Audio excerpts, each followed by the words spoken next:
ආයුබෝවන් සුබ සන්ධ්‍යාවක්.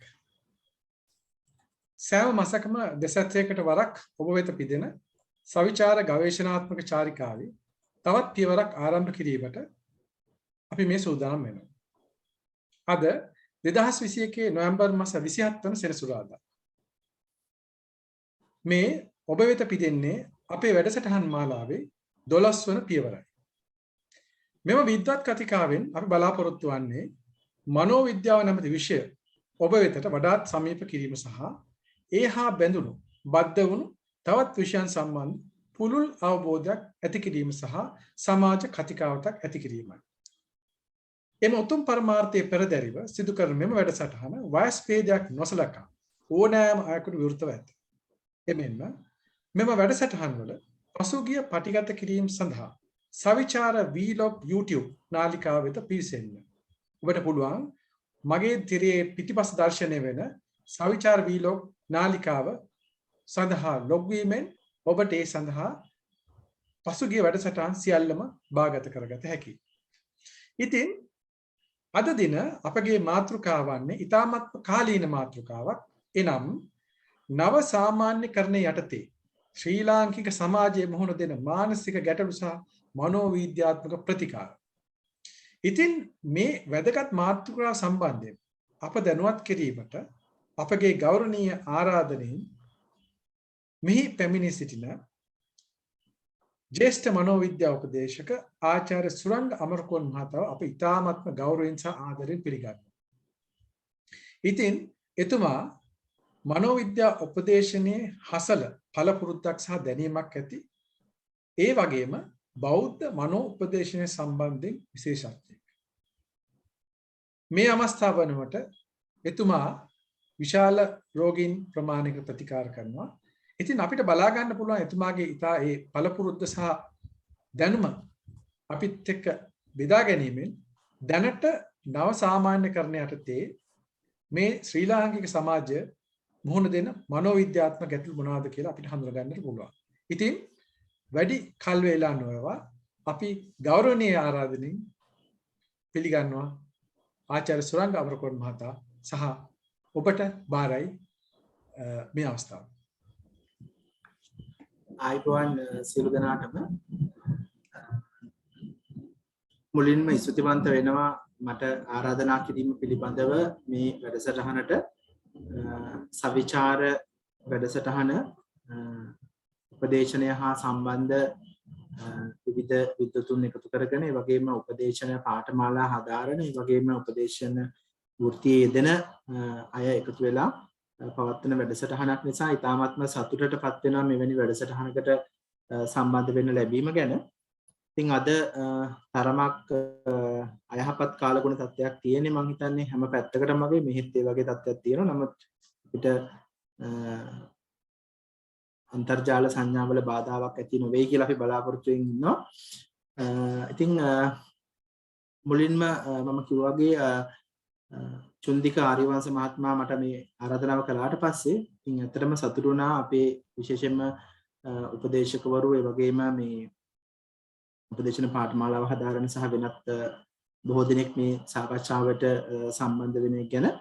ඉතින් මම කැමතියි ඇත්තටම මේ අපේ පාඨමාලාව හදාරන අයට එහෙම නැත්නම් උපදේශන වෘත්තියේ යෙදෙන අයට තියෙන යම් යම් ගැටලු පිළිබඳවත් උදව් කරන්නට එහෙම නැත්නම් ඒ අයට යම් මඟ පෙන්වීමක් ලබා දෙන්න. ඉතින් මට දැනගන්න ලැබුණේ විදිහට පැයක විතර ඉදිරිපත් කිරීමක් කරලා ඊට පස්සේ සාකච්ඡාවක් තියෙනවා කියලා තමයි කිව්වේ. නමුත් මම කැමතියි ඕනම වෙලාවක මම පැහැදිලි කරන කාරණයක් සම්බන්ධයෙන් ඔබේ ප්‍රශ්න ගැටලු යොමු කරනවා නම් ඒ වගේ මමත් කැමතියි ඔබත් මේ සාකච්ඡාවට සම්බන්ධ වෙනවා නම් මොකද අපිට එතකොට මේක කම්මැලිකමක් නැතුව කරගෙන යන්න පුළුවන් වෙයි කියලා මම හිතනවා. එහෙම නැත්නම් අපිට ඔයගලන්ටත් ලොකු මේ අමාරුවක් ඇති වෙයි. ඒ වගේම මේ කොහොමද පැයක් මේක අහගෙන ඉන්නේ කියලා.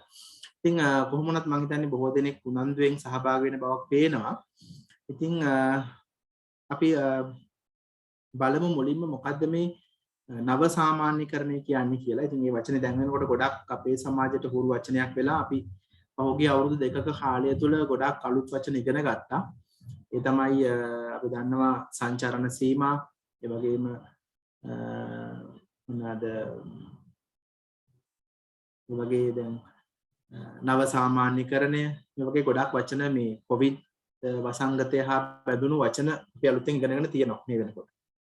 ඉතින් ඒකත් එක්කම ආපු එකක් තමයි මේ අපේ සමාජයේ මොන ආකාරයෙන්ද මේ වගේ තත්වයකදී මේ වගේ ලෝක ව්‍යසනයක් එහෙම නැත්නම් ලෝක වසංගත තත්වයක් එක්ක අපේ රටේ ජනතාව කොයි ආකාරයෙන්ද මේ වගේ ප්‍රශ්නයකට පස්සේ විශේෂයෙන්ම දැන් අපි සංචරණ සීමා කීපයකටම යටත් වෙලා නිවෙස් තුලට වෙලා ඉඳලා ඒ වගේම තමයි අපි ගොඩක්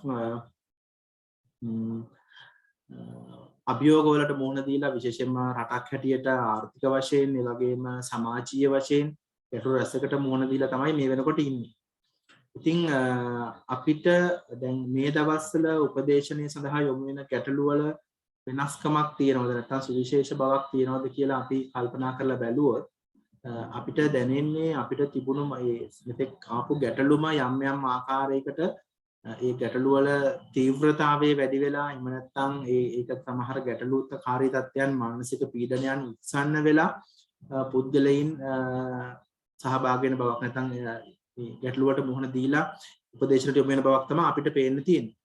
ඉතින් ඊට අමතරව මම හිතන්නේ තවමත් අපි නිවැරදි සංඛ්‍යා ලේඛන සහ ඒ සම්බන්ධ සමීක්ෂණයක් කරලා නැහැ. මෙහි ඍජු බලපෑම හේතුවෙන් කොයි ආකාරයෙන් පුද්ගලයන්ට විවිධ මානසික ගැටලු වලට මුහුණ දෙන්න වෙලා තියෙනවද කියලා. ඉතින් ඇත්තටම අපි නිරීක්ෂණය කරපු කරුණුත් එක්ක ගත්තොත් මට හිතෙනවා විශේෂයෙන්ම මේ වසංගතයේ හේතුවෙන් විපතටපත් වුණු එහෙම නැත්නම් දැඩි පීඩාවටපත් වුණු සමස්ත සමාජයේම පීඩාවටපත් වෙනවා වගේම මේ සඳහා ගොදුරු වුණු අය නැත්නම් අපි හිතමු වසංගතයට ගොදුරු වුණා කියලා කියන්නේ වසංගතයේ කෙලින්ම රෝගී තත්ත්වයේ වැළඳුණු අය ඒ වගේම ඔවුන්ගේ පවුල් ඥාතීන් වගේම මේව රෝගී තත්ත්වයෙන් මිය ගිය අය මේ විදිහට විවිධ කණ්ඩායම් අපිට හඳුනා ගන්න පුළුවන්.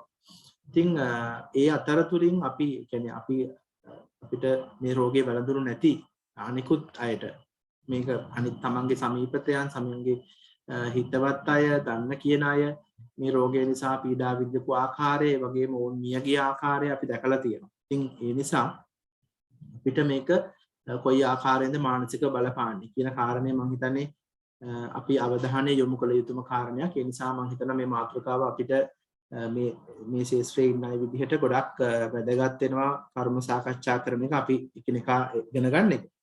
ඉතින් මම හිතුවා මුලින්ම දැන් මේ නව සාමාන්‍යකරණය කියලා කියන්නේ ඇත්තටම මොකක්ද? එහෙම නැත්නම් අපි හිතමු මම කැමතියි මෙතනට සහභාගීලා ඉන්න අයත් අදහස් දක්වනවා නම් මොකද්ද ඔබට දැනෙන්නේ නව සාමාන්‍යකරණය කිව්වහම එහෙම නැත්නම් ඒ නව සාමාන්‍යකරණයත් එක්ක ශ්‍රී ලාංකීය ජනතාව හැටියට අපි මොනවා හරි ගැටලු වලට මුහුණ දෙනවද? ඒ කියන්නේ ඔබේ අත්දැකීම් මොනවද කියන එකත් මම කැමතියි කවුරු හරි කෙනෙක් අදහස් දක්වනවා නම් මොකද්ද හිතන්නේ කියලා. ඕන කෙනෙකුට අදහස් දක්වන්න පුළුවන් මේ විවෘත කරලා තියෙන්නේ.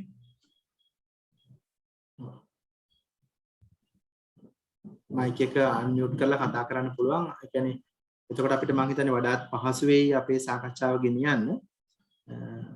මොකක්ද හිතන්නේ අපේ ගොඩක් උපදේශන හදාරන කට්ටියක් ඉන්න නිසා නව සාමාන්‍යකරණය කිව්වහම නැත්නම් මේ වචනත් එක්ක මොනවද අපි ඔබ දකින විදිහට මොකක්ද ඒ தත්ත්වය කියන එක මම කැමතියි දැනගන්න මුලින්.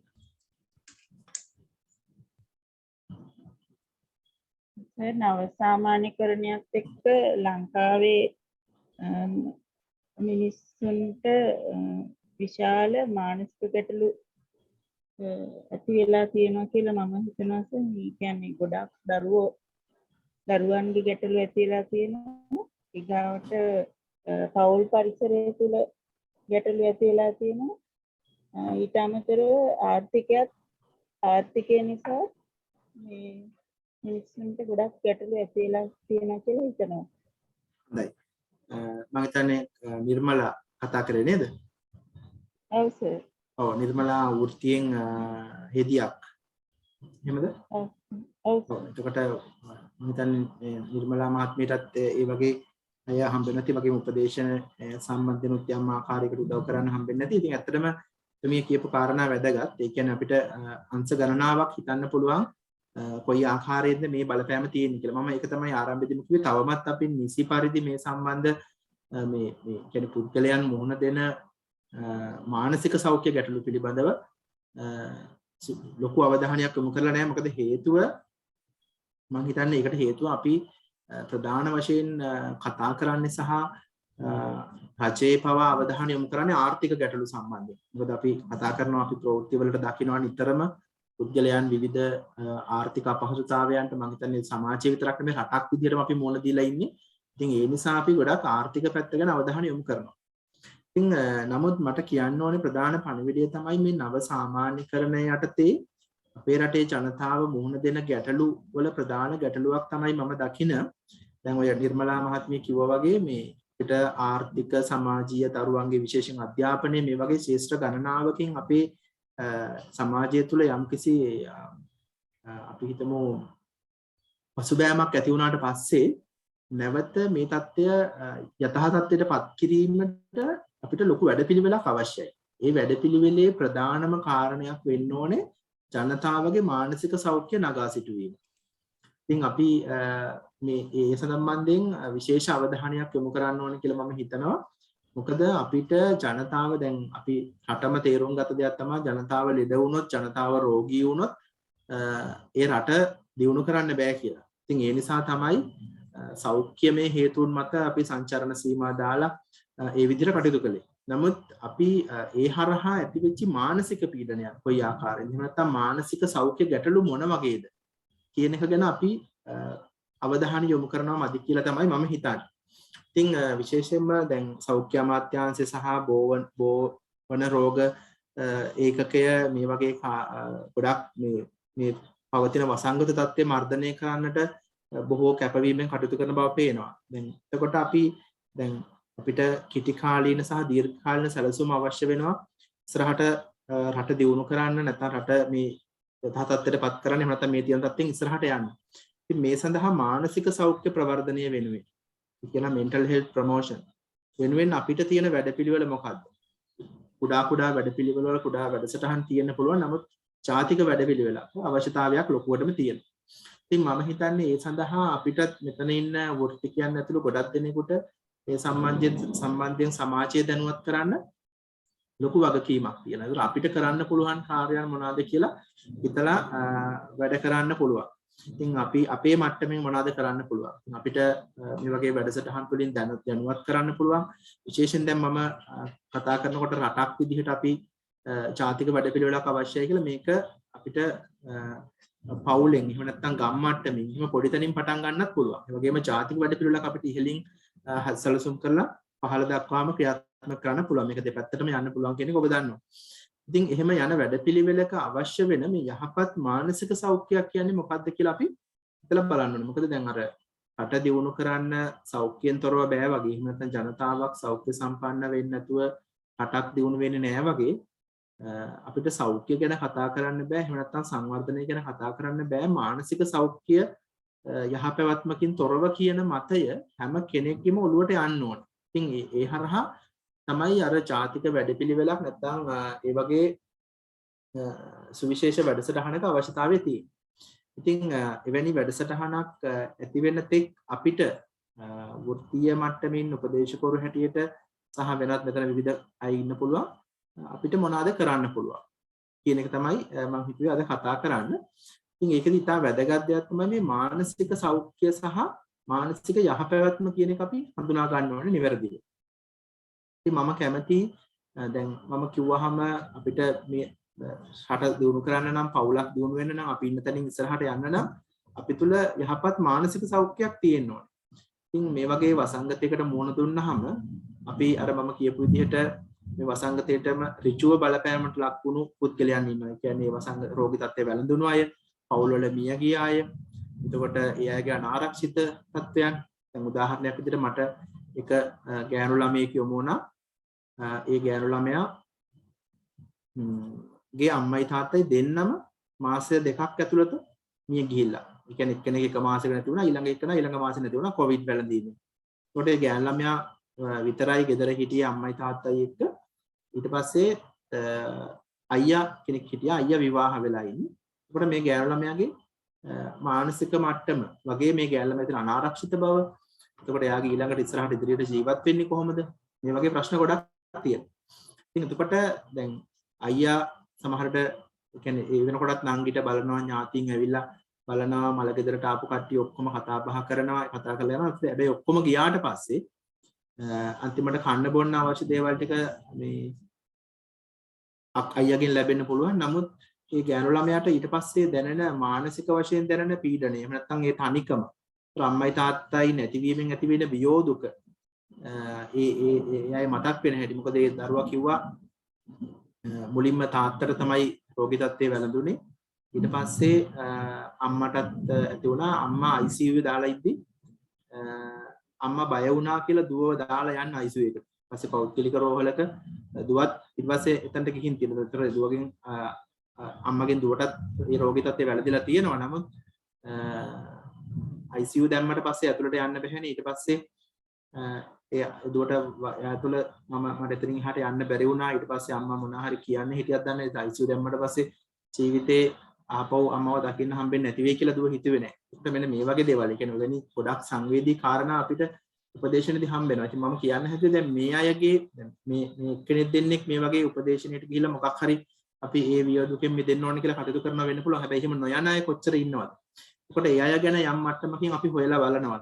විශේෂයෙන් දැන් ඔබ දන්න රෝගේ වැළඳුනහම අපි මුල් කාලේ මහජන සෞඛ්‍ය පරීක්ෂකවරු ඒ වගේම සෞඛ්‍ය වෛද්‍ය නිලධාරී කාර්යාලයේ ඉන්න එතකොට පෞල් සෞඛ්‍ය සේවිකාවන් අතුරු මේ වගේ සෞඛ්‍ය කාර්ය මණ්ඩලයේ අයට අවශ්‍ය කෑම බීම ඒ වගේම මේ දේවල් නිරෝධායනයට ලක් වුණාම මේ දේවල් කළා. හැබැයි අර වගේ මිය ගියාට පස්සේ තමන්ගේ සමීපතය ගොඩක් අය එහෙම හිතවතුන් ඥාතීන් ආදරණීයන් මිය ගියාට පස්සේ ඒ අය ගැන අපි අර විදිහේ මානසික හොයා බැලීමක් නැත්නම් අපි කියමු එහෙම අර psychological first aid කියලා අපි හඳුන්වනවා. ඒ කියන්නේ මනෝවිද්‍යාත්මක ප්‍රථමාධාර හෝ ලබා දෙන වැඩපිළිවෙලක් අපිට තිබුණාද? නැත්නම් දැනටමත් තියෙනවද? කොට අන්න ඒව ගැන තමයි මම හිතන්නේ අපි දැන් අවධානය යොමු කරන්න ඕනේ. විශේෂයෙන්ම ඒ ගැන වැඩපිළිවෙලක් තියෙනවා නම් කවුරු හරි මාව දැනුවත් කරන්න. මෙතන අපිට මම දන්නේ නැහැ මොන වගේ අයද සහභාගී වෙන්න. සමහරට රජයේ වැනි කටයුතු වලට සම්බන්ධ අය තියෙන්න පුළුවන්. එතකොට එහෙම එකක් තියෙනවා නම් ඒකට උපදේශකවරුන්ගේ දායකත්වයත් අපි ලබා දෙන්න ඕනේ. ඒ දායකත්වයත් ලබා ගන්න ඕනේ. එම ලබාගෙන අපිට මේ සමාජයේ මේ මිනිසුන්ගේ මේ කඩා වැටුණු මානසිකත්වය නැවත නගා සිටුවීමේ වැඩපිළිවෙලක් අවශ්‍යයි. ඉතින් ඒ සඳහා උපදේශනයට කරන්න පුළුවන් සේවය ඉතාම විශාලයි. අර මම කිව්ව විදිහට මනෝවිද්‍යාත්මක ප්‍රථමාධාර ලබා දීම සඳහා උපදේශකවරුම වෙන්න ඕනේ. අපිට ඒ සඳහා විවිධ කණ්ඩායම් පුහුණු කරන්න පුළුවන් කාලීන වශයෙන්. ඒ වගේම තමයි අපිට වෙනත් මනෝ චිකිත්සකවරුන්ගේ මනෝ වෛද්‍යවරුන්ගේ සහාය ලබා ගන්න පුළුවන් මේ සඳහා. මෙන්න මේ විදිහේ වැඩපිළිවෙලක අවශ්‍යතාවය තියෙනවා. ඉතින් ඇත්තටම අපිට පුළුවන් නම් ඒ සම්බන්ධ වැඩපිළිවෙලක් හදන්න මම හිතනවා ඒක අපේ රටේ මේ අද මුහුණ දීලා තියෙන විවිධ ආර්ථික ප්‍රශ්න වලට විශේෂයෙන් අධ්‍යාපනය සම්බන්ධව අපිට කතා කරොත් ගොඩක් පැති තියෙනවා කතා කරන්න. ඉතින් මේ හැම ශේෂ්ත්‍රයක්ම නගා සිටවන්න නම් නැත්නම් අපි කියන්නේ මේ කොවිඩ් වලට කලින් තිබුණු තත්ත්වෙට නැවත ඒ තත්ත්වයටවත් අඩුම ගානේ ගේන්න නම් සහ මේ නව සාමාන්‍යීකරණයේ යටතේ අපිට මේ වෙනස් වී යුතු වෙනස්කම් වලට යන්න අපිට ඒ විදිහේ වැඩපිළිවෙලක් අවශ්‍යයි. ඉතින් ඒක තමයි මට මුලින්ම කියන්න ඕන කාරණය. ඉතින් මම කැමතියි දැනගන්න දැන් යම් ආකාරයක එවැනි වැඩපිළිවෙලක් නැත්නම් එවැනි දෙයක් ඔබ කවුරුන් හෝ දන්න විදිහට තියනවාද? එහෙම නැත්නම් ඒ සම්බන්ධව මොකක්ද ඔබේ අදහස?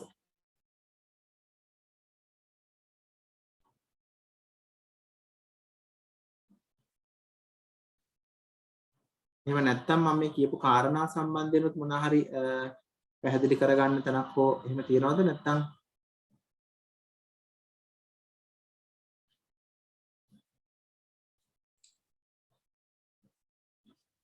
අපි අර මොන දුන්න අර ඩැරියට සිදුවන දේ සම්බන්ධයෙන් අපි එතනින් ඉස්සරහට ගියොත් එහෙම දැන් මේ වගේ ප්‍රශ්නයකදී ඊළඟට අපිට ගන්න තියෙන පියවර මොකද්ද සර්? දැන් මට ඒක ඇහුන්නේ නැහැ චන්දු මහත්තයා. මොකක්ද ඇහුවේ? දැන් අපි පටන් ගත්තොත් අර කියපු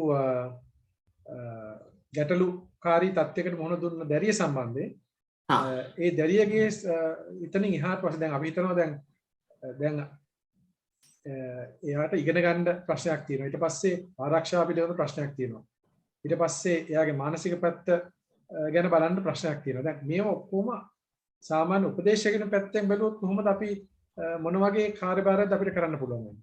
ඔව් ඇත්තටම හොඳයි මේ ප්‍රශ්නේ අහපේක. දැන් ඒ සිද්ධියේදී ඒ අයියා සහ දැන් මේ දෙමව්පියන්ගේ හම්බ කරපු මුදල් ඒතර ගෙදර තියෙනවා. ඒ නිසා එවැනි ආරක්ෂාව සහ ඒ කටයුතු සම්බන්ධ ගැටලුවක් නැහැ. ඒ වගේ මේ දරුවා දැනට ඉගෙනගීමේ කටයුතු අවසන් කරලා හිටියේ. කියන්නේ උසස් පෙළ ලියලා හිටියේ.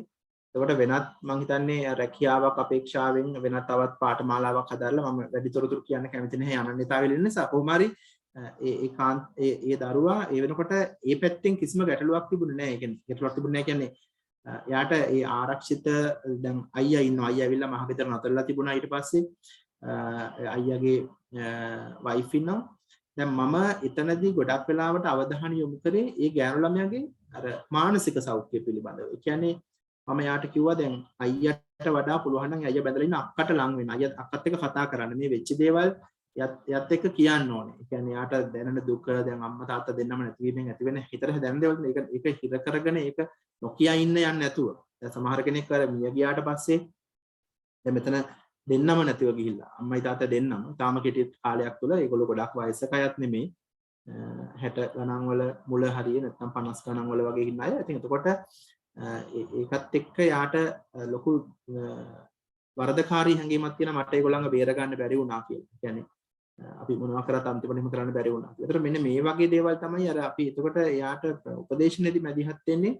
අපි දන්නවා වියෝදුක කියන එක ඇති වුණාම මේකේ අධියර කීපයක් කෙනෙක් පහු කරනවා. ඒකට මෙයා ඉන්නේ තාමත් ඒ ගැන ડિප්‍රෙස් වුණ අවධියක. කියන්නේ අපි දන්නවා මුලින්ම ඒක පිළිගන්නේ නැති මට්ටමකට එනවා. ඊළඟට ඒ සම්බන්ධයෙන් අර කේන්තියක් ඇති වෙනවා. ඒ කියන්නේ තරහක් ඇති වෙනවා කෙනෙක් මේ ගැලවස අපිට ඇයි අපිටම මෙහෙම වුනේ කියලා. ඒ කියන්නේ අනිත් අයට එහෙම ඉද්දිම අපිට මේක වුණානේ කියලා නිකන් තරහක් වගේ දෙයක් ඇති වෙන්න පුළුවන්. ඒ වගේ මේක නිකන් කිසියම් ආකාරයක මේක පිළිගන්නවද නැද්ද කියන තත්යකටපත් වෙන්න පුළුවන්. ඔය වගේ අපි එක පුද්ගලයන් මේ යම් කිසි Tamanට ගොඩාක් සමීප කෙනෙක් මිය ගියාට පස්සේ ඒ වගේ ගැටලු වලට මුහුණ දෙනවා. ඉතින් අපි යන්නේ ඒ උපදේශනයේදී පහු කරන අධියර මොනවද මේ කෙනා ඉන්න කියන එක අඳුනගෙන ඒ තැන් වලට අවශ්‍ය චිත්ත වේගීය සහායක් ලබා දීම තමයි ගොඩක් වැදගත් වෙන්නේ. ඉතින් ඒක උපදේශනීය සෙසියකින් විතරක් මදි වෙන නිසා අපිට අවශ්‍ය වෙනවා අඳුන ගන්න කෙනෙක් වඩාත් හොඳ කවුද මෙයාට ලං වෙන්න. පවුලේ කෙනෙක්. ඉතින් එතකොට මම හිතුවේ එතන අර අයියාගේ බිරිඳ එහෙම නැත්නම් මේ දරුවාගේ නෑනා ඒ සඳහා සුදුසුම කෙනා කියලා. ඉතින් ඒක මම තීරණය කරේ යත් එක්ක කතා කළා. යා කිව්වා ඒ අක්කා හරිම හොඳයි කතා කරන්න පුළුවන් යත් එක්ක. ඉතින් එයාත් එක්ක කතා කළා. ඊ අර ඔයාට දැන් අම්මා තාත්තා නැතුණාට මම ඉන්නවා අම්මා කෙනෙක් විදිහට අක්කා කෙනෙක් විදිහට යාව බලා ගන්න කියන අර ඒක තමයි යාට ඕනේ උනේ. ඒක තමයි අවශ්‍ය වෙන්නේ කෙනෙකුට. නැතුව අර මුදල්වත් යාට ඉන්න තැනක්වත් යාගේ නෙවෙයි. මොකද යා රැකියාවක් කරන්න යන්න ලෑස්තිලා හිටියේ. අර අන්න ඒ විදිහට අපි ඒ චිත්ත වේගීය සහයෝගය ලබා දීම තමයි අවශ්‍යයි. මම කියන්නේ කන්න බොන්න නැත්නම් ඒ දේවල් නැත්නම් ඒ භෞතික උදව් උපකාර ඇත්තටම ගොඩක් වෙලාවට සමාජයෙන් ලැබෙනවා. අපේ සමාජයේ එහෙම ගොඩක් මේ කෘතගුණ දක්වන එහෙම සමාජයක්. ඒ නිසා යම්කිසි අර්බුදයකදී කිසියම් ආකාරයක විපතකදී අපිට අර භෞතික උදව් උපකාර ලැබෙනවා ගොඩක් දෙනෙක්ගේ. ඒතර එයා හොයලා බලනවා. එයාව බඩගින්නේ තියන්නේ නැහැ. නමුත් ප්‍රශ්නේ තියෙන යාට මානසික වශයෙන් අවශ්‍ය සහයෝගය. නැත්නම් චිත්ත වේගීය වශයෙන් ලැබෙන සහයෝගය එසි පරිදි ලැබෙනවද කියලා. මොකද ඒක නොලැබෙන තාක් යාගේ වැඩ කටයුතු හොඳින් කරගන්න පුළුවන් වෙන්නේ නැහැ. දැන් අධ්‍යාපනය ලැබෙන දරුවෙක් නම් යාට අධ්‍යාපන කටයුතු හොඳින් කරගන්න බෑ. යාට කන්න බොන්න ලැබුණාට අඳුන් ටික තිබුණාට පොත්පත් තිබුණාට පාසල් යන්න තිබුණාට අර ඇති වෙච්ච මානසික කැළඹීම යථාර්ථයටපත් කරගන්න නැති තාක්. ඉතින් අර මේ ඥාන දරුවත් අපිට උපදේශන යොමු වෙන්නේ අර දුක යාට දැනෙන දුක අඩු කරගන්න වගේම යාට කොහොමද මේකෙන් දැන් ගොඩ එන්නේ කියන්නේ මේකෙන් ගොඩ එනවා කියන්නේ යාට ඒ තියෙන මානසික කඩාවැටීමෙන් ඉස්සරහට එන්න. ඉතින් අපි අර මම කියපු විදිහට ඒ වියෝදුකක් ඇති වුණාට පස්සේ ඒ එක් අධීරයන් පහු කරනවා කෙනෙක්. පහු කරලා අපි එක තැනකට එනවා. දැන් මේ නැති වෙච්ච කට නැතුව ජීවිතේ සාමාන්‍ය පරිදි පටන් ගන්න. එතනත් ඇත්තටම නව සාමාන්‍යකරණයක් තමයි එතන සිද්ධ වෙන්නේ. මේ නව සාමාන්‍යකරණයේ කොවිඩ් සම්බන්ධයෙන් කතා කරාට අපිට කෙනෙක් මිය ගියාට පස්සෙත් අර ඒ ගෙදර මේ මිය යන්නේ අපිට ඊටාම වැදගත්ම කෙනෙක් නම්. ඒ කියන්නේ වැදගත් කියන්නේ මුළු පවුලම මෙහෙවගෙන හිටපු දෙන්නානේ අම්මයි තාත්තයි කියන. ඒකට ඒගොල්ලන් ආර්ථික මට්ටම. එතකොට මේ දරුවාට සිද්ධ වෙනවා දැන් ඒගොල්ලෝ නැතුව ජීවිතේට හැඩගැහෙන්න. ජීවිතේට පුරුදු වෙන්න. එතකොට අන්න ඒ නව සාමාන්‍යකරණය කියලා කියන්නේ ඒක එතකොට. කියන්නේ අර දැන් ඒ කියන්නේ මේක දැන් සාමාන්‍ය විදිහට වැඩ කරගෙන යන්න ඕනේ. හැබැයි ඒක අලුත් තත්ත්වයක්. ඒකයි. ඒ කියන්නේ දැන් ඒ කියන්නේ දැන් අර මෙයා නැතිවීමෙන් ඇතිවෙච්ච දුක, කලකිරීම, පසුතැවීම, තරහ මේ සියලු අධිරයන් පව කරලා අලුත් සම්බන්ධතා ගොඩනගා ගනිමින් එයා නැතුව ජීවත් වෙන්න අපි පටන් ගන්නවා. ඒක තමයි මම දකින නව සාමාන්‍යකරණය කියලා කියන්නේ. ඒක අපිට ඒ සඳහා තමයි අපි අර විදිහේ මැදිහත් වීමක් කරලා උදව් කරන්නේ. ඉතින් මම හිතනවා එවැනි අය සඳහා අවශ්‍ය මෙන්න මේ විදිහේ දැන් උපදේශනට යොමු වුණොත් අපිට ඒ සඳහා කටයුතු කරන්න පුළුවන්. හැබැයි නොවන අයට සම්බන්ධව යොමු කරන වැඩපිළිවෙලකුත් අපිට තියෙන්න ඕනේ. ඒක තමයි ඊටාම වැදගත් කාරණා. ඉතින් අනිත් අතට වැදගත් දෙයක් තමයි දැන් ওই විදිහට අපි මිය ගිය අය නැත්නම් අහිමි වෙච්ච අයට තමන්ගේ ඇති වෙන වියෝදුක අඩු කරගන්න උපදේශනෙන් උදව් කරන්න පුළුවන්. ඊට අමතරව මේ සම්බන්ධයෙන් ඇති කරන යම් සමාජ ගැටලු විශේෂයෙන් ආර්ථික ගැටලු එක්ක ඒ පවුලේ අයට විශේෂයෙන්ම පවුලේ ආර්ථිකය උපයන කෙනාට ඇති වෙන්න පුළුවන් තත්ත්වයක් තමයි මානසික පීඩනයක් ඇති වෙන්න පුළුවන්. ඒ කියන්නේ වෙනදා තරම් දැන් ව්‍යාපාර ගත්තොත් සුළු ව්‍යාපාර සුළු හා මධ්‍ය පරිමාණ ව්‍යාපාර එයාට වෙනද තරම් ආර්ථික ප්‍රතිලාභ ලැබෙන්නේ නැති වෙන්න පුළුවන්. එතකොට ඒ වගේම වෙනත් ඊටාම සුළු රැකියාවන් කරපු අයගේ ඉඳන් මධ්‍යම ප්‍රමාණ සහ මහා පරිමාණ වෘත්තීන් වගේම එහෙම නැත්නම් මොනවාද ව්‍යාපාර වගේ මේ හැම එකකම යම්කිසි ආකාරයක අඩුවීමක් වෙලා තියෙනවා දැන් මේ වෙනකොට. ඒකට මේ සඳහාත් අපි ඒ අය කොහොමද ඒ தත්තට මුහුණ දෙන්නේ? ඒ කියන්නේ දැන් අපි හිතනවා නම් නෑ මට කලින් විදිහටම මේ දේවල් ලැබෙන්න ඕනේ. එහෙම නැත්නම් මම අසමත් කියලා. අන්න ඒකත් එක්තරා ආකාරයක මානසික පීඩනයක් ඇති කරන දෙයක්. ඉතින් එතකොට මම කියන්න උත්සාහ කරේ අර විදිහට දැන් ඍජුවම මුහුණ දුන්නු අර ගෑනු ළමයා වගේ අය වගේම ඊළඟ පිරිස තමයි එහෙම මිය පරලොව ගිය කට්ටිය නෑ. නැත්නම් මේ කොවිඩ් නිසා මරණයටපත් උනේ නෑ. නමුත් කොවිඩ් වැළඳුණා නැත්නම් මේ රටේ ඇතිවෙච්ච අර සංචරණ සීමා සහ සංචරණ ඇඳ නීතියත් එක්ක ව්‍යාපාර කඩා වැටීම ආර්ථික ප්‍රතිලාභ නොලැබී යාම ඒවා අඩුවීමත් එක්ක අපිට දැන් අලුත් ජීවන රටාවකට හුරු වෙන්න වෙලා තියෙනවා. ඒත් අලුත් ජීවන රටාව තුළ සමහර වෙලාවට වෙනදා කරපු දේවල් අපිට කරන්න බැරි වෙනවා. ඒ හරහා ඇති වෙනවා ගොඩක් වෙලාවට මානසික ආතතිය. ඒත් අපි ඒක හඳුනා ගන්නවා යම්කිසි ස්ට්‍රෙස් එකක්. එහෙම නැත්නම් මානසික පීඩනයක් ඇති වෙනවා. ඒකට මේ පීඩනයත් එක්ක යම් ආකාරයක දැන් අපි දන්නවා දැන් ඔය ස්වභාවික විපතක් දැන් මේක අපි සලකන්නේ ස්වභාවික විපතක් හැටියට. ඒ කියන්නේ මේ ස්වභාවික විපතක් ඇති වුනහම ඒ විපතෙන් ව්‍යසනයෙන් පස්සේ සමහර අය තුළ ඒ ව්‍යසනයට මුහුණ දුණු කාලය ඇති වෙච්ච යම් යම් පීඩාකාරී තත්ත්වයන් වරින් වර මතුවෙන්න පුළුවන්. ඒකට මම කියන්න උත්සාහ කරේ දැන් ආතතිය වගේ තත්ත්වයක් අපිට බොහෝ දෙනෙක් තුළ දකින්න ලැබෙනවා මේ වෙනකොට. කියන්නේ අපි ගත්තොත් දැන් අපි මේ ගත කරන්නේ පශ්චාත් කොවිඩ් සමය කියලා මම හිතන්නේ වචනේ හරි වෙන්නත් පුළුවන් වරදින්නත් පුළුවන්. මොකද අපි තාමත් දන්නේ නැහැ මේ අපි ගත කරන්නේ ඒ කොවිඩ් සමයේ නැවත රැල්ලක් ඇති නොවන තාක් අපිට කියන්න පුළුවන් පශ්චාත් කොවිඩ් සමය කියලා. නැවත රැල්ලක් ඇති වුණොත් අපි නැවතත් ඒ තත්ත්වෙට මුහුණ දෙනවා. ඉතින් කොහොම වුණත් මේ ගත කරන කාලය තුල තමයි ඊටාම වැදගත් වෙන්නේ අපි හැමෝම සහ විශේෂයෙන්ම මේ උපදේශනයට යොමු වෙන සේවාලාභීන්ගේ මේ ආතතිමය තත්ත්වයන් හඳුනා ගන්න. ඉතින් මම තව ඒ වගේ පැහැදිලි කරන්නම්. දැන් අර වගේ තව සිද්ධියක් විවාහ වෙලා කාලයක් ගත වෙච්ච යුවලක් උපදේශනයට යොමු වෙනවා. ඒ දෙන්න නිතරම හාන්ඩු වෙනවා. ඒ කියන්නේ දෙන්න අතර බහින් බස්සීම් හරියට සිද්ධ වෙනවා. ඒ කියන්නේ පුංචි දෙයකට පවා රුස්සන්නේ නැහැ. එතකොට මේක ගත්තාම ඒ දෙන්න විශේෂයෙන්ම අර පෞගිය වසර දෙක ඇතුළත දෙකකට ආසන්න කාලයක් අපි දැන් මේ තත්ත්ව නිසා පීඩාව දෙනවා. එතකොට ඒ කාලය තුල නිවසටම වෙලා ඉන්න ගත්තට පස්සේ ඇති වෙච්ච දැඩි ආතතිය Tamanට පහසු තැනින් ඒ ආතතිය මුදාහරින ස්වභාවයක් තමයි ඒකේ පේන්න තිබුණේ. ඉතින් එතකොට අපිට දැන් මේ ආතතිය තියෙන ලොකුම දේ තමයි දැන් අපි හිතන්න පුළුවන් අර මම කිව්වාගේ දැන් වියෝදුක කෙනෙක් මිය ගියාට පස්සේ තියෙන වියෝදුක එක ගැටලුවක්. අපිට මානසික සෞඛ්‍ය ගැටලුවක්. ඊට පස්සේ ડિප්‍රෙෂන් වැනි තත්ත්වයන් නැත්නම් කාන්සර් වැනි තත්ත්වයන් අපි කියන ඇන්සයිටි කියලා සහ මේ ස්ට්‍රෙස්. එතකොට මේ ආතතිය, කාන්සාව, විෂාදය වැනි රෝගී තත්ත්වයන් අපිට මේ පශ්චාත් කොවිඩ් සමයේ අඳුන ගන්න පුළුවන් ගැටලු. මේවා කල්ලුත් තිබුණ දේවල්. නමුත් මේ වගේ යම් වැඩිවීමක් සහ ඒකේ යම් ඒ කියන්නේ ඒ සඳහා මුහුණ දෙන පිරිසකේ වැඩිවීමක් දකින්න පුළුවන්. එතකොට නමුත් ප්‍රශ්නය තියෙන්නේ දැන් අපි මෙහෙම කිව්වට ඒ කියන්නේ අපි ආතතියටපත් වෙනවා පුද්ගලයා එතකොට කාංසාවටපත් වෙනවා විෂාදයටපත් වෙනවා කියලා අපි කිව්වට ඒ தත්ත්වය හඳුනා නොගැනීම බරපතල ගැටලුවක් බවට පත් වෙනවා. ඉතින් ඒක මානසික සෞඛ්‍ය ශාස්ත්‍රයේ කවදාත් තිබුණු ගැටලුවක් ඒක. ඒ තමයි අපි දන්නේ නැහැ අපි ආතතියටපත් වෙලා ඉන්නේ. නැත්තම් මගේ මේ ක්‍රියාකලාපෙ මෙහෙම වෙලා තියෙන්නේ. නැත්තම් මම ඉන්නේ කිසියම් මානසික ආතතියක මානසික පීඩනයක කියලා ගොඩක් වෙලාවට දන්නේ නැහැ ඒක නා.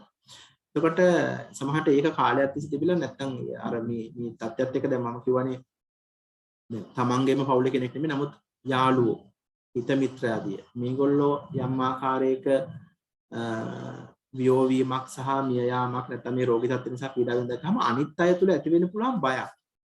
ඒකට මේ ඇති වෙන බය, ඒ කියන්නේ සාමාන්‍යයෙන් ඇති වෙන මරණ බය ඒ පුද්ගලයා තුළ කිසියම් ආකාරයක මුලදී නිකම් යම් ආතතියකටපත් වෙනවා. අපි හැමෝම මේ ආතතියට මුහුණ දෙනවනේ. සම් වෙලාවක ඒක මම කියපු විදිහට කාන්සා රෝගී තත්ත්වයක් මතුවෙන්නේ. නැත්නම් ඇන්සයිටි ඩිසෝඩර් එකක් මතුවෙන්න හේතුවක් වෙනවා. ඒ වගේම තමයි අප තුළ මේ කාංසාව සහ විෂාදය වැළඳීමේ හැකියාව අපි හැම කෙනෙකුටම තියෙනවා. ඒතර මේ අවදානම සහ ඒක මතුවෙන්න මේක හේතුවක් වෙන්න පුළුවන්. මොකද්ද? මේ අර මේ පශ්චාත් කොවිඩ් සමයේ ඇති වෙන ආතතිය. ඉතින් අපිට මොකද පශ්චාත් කොවිඩ් සමය කියලා මම කියන්නේ කොවිඩ් නිසා දැන් අපිට සමාජයේ අපි ඇවිල්ලා බලනකොට තියෙන යම් යම් පීඩාකාරී බව. උදාහරණයක් විදිහට ගත්තොත් අපි දන්නවා පහුගිය මාසය වසර ගණනාවකට පස්සේ ලංකාවේ වැඩිම උද්දාමනය වාර්තා කළා ඔක්තෝබර් මාසයේ. ඒ උද්දාමනයේ වැඩිවීමත් එක්ක බඩු මිල ඉහළ ගිහිල්ලා මිනිස්සුන්ට ජීවත් වීමේ යම් අපහසුතාවක් ඇති වෙනවා. යම් නෙමෙයි බරපතල අපහසුතාවක් තියෙනවා. ඒතර මේ හරහා අපිට ඇති කරන්න නැවත වතාවක් මානසික පීඩනයක්. එතකොට මේ ආර්ථික ප්‍රශ්නත් අපිට මානසික පීඩනයක් ඇති කරනවා. ඒකට මූලික හේතුවක් විදිහට අපිට මේ කොවිඩ් අසංගතය ගන්න පුළුවන්.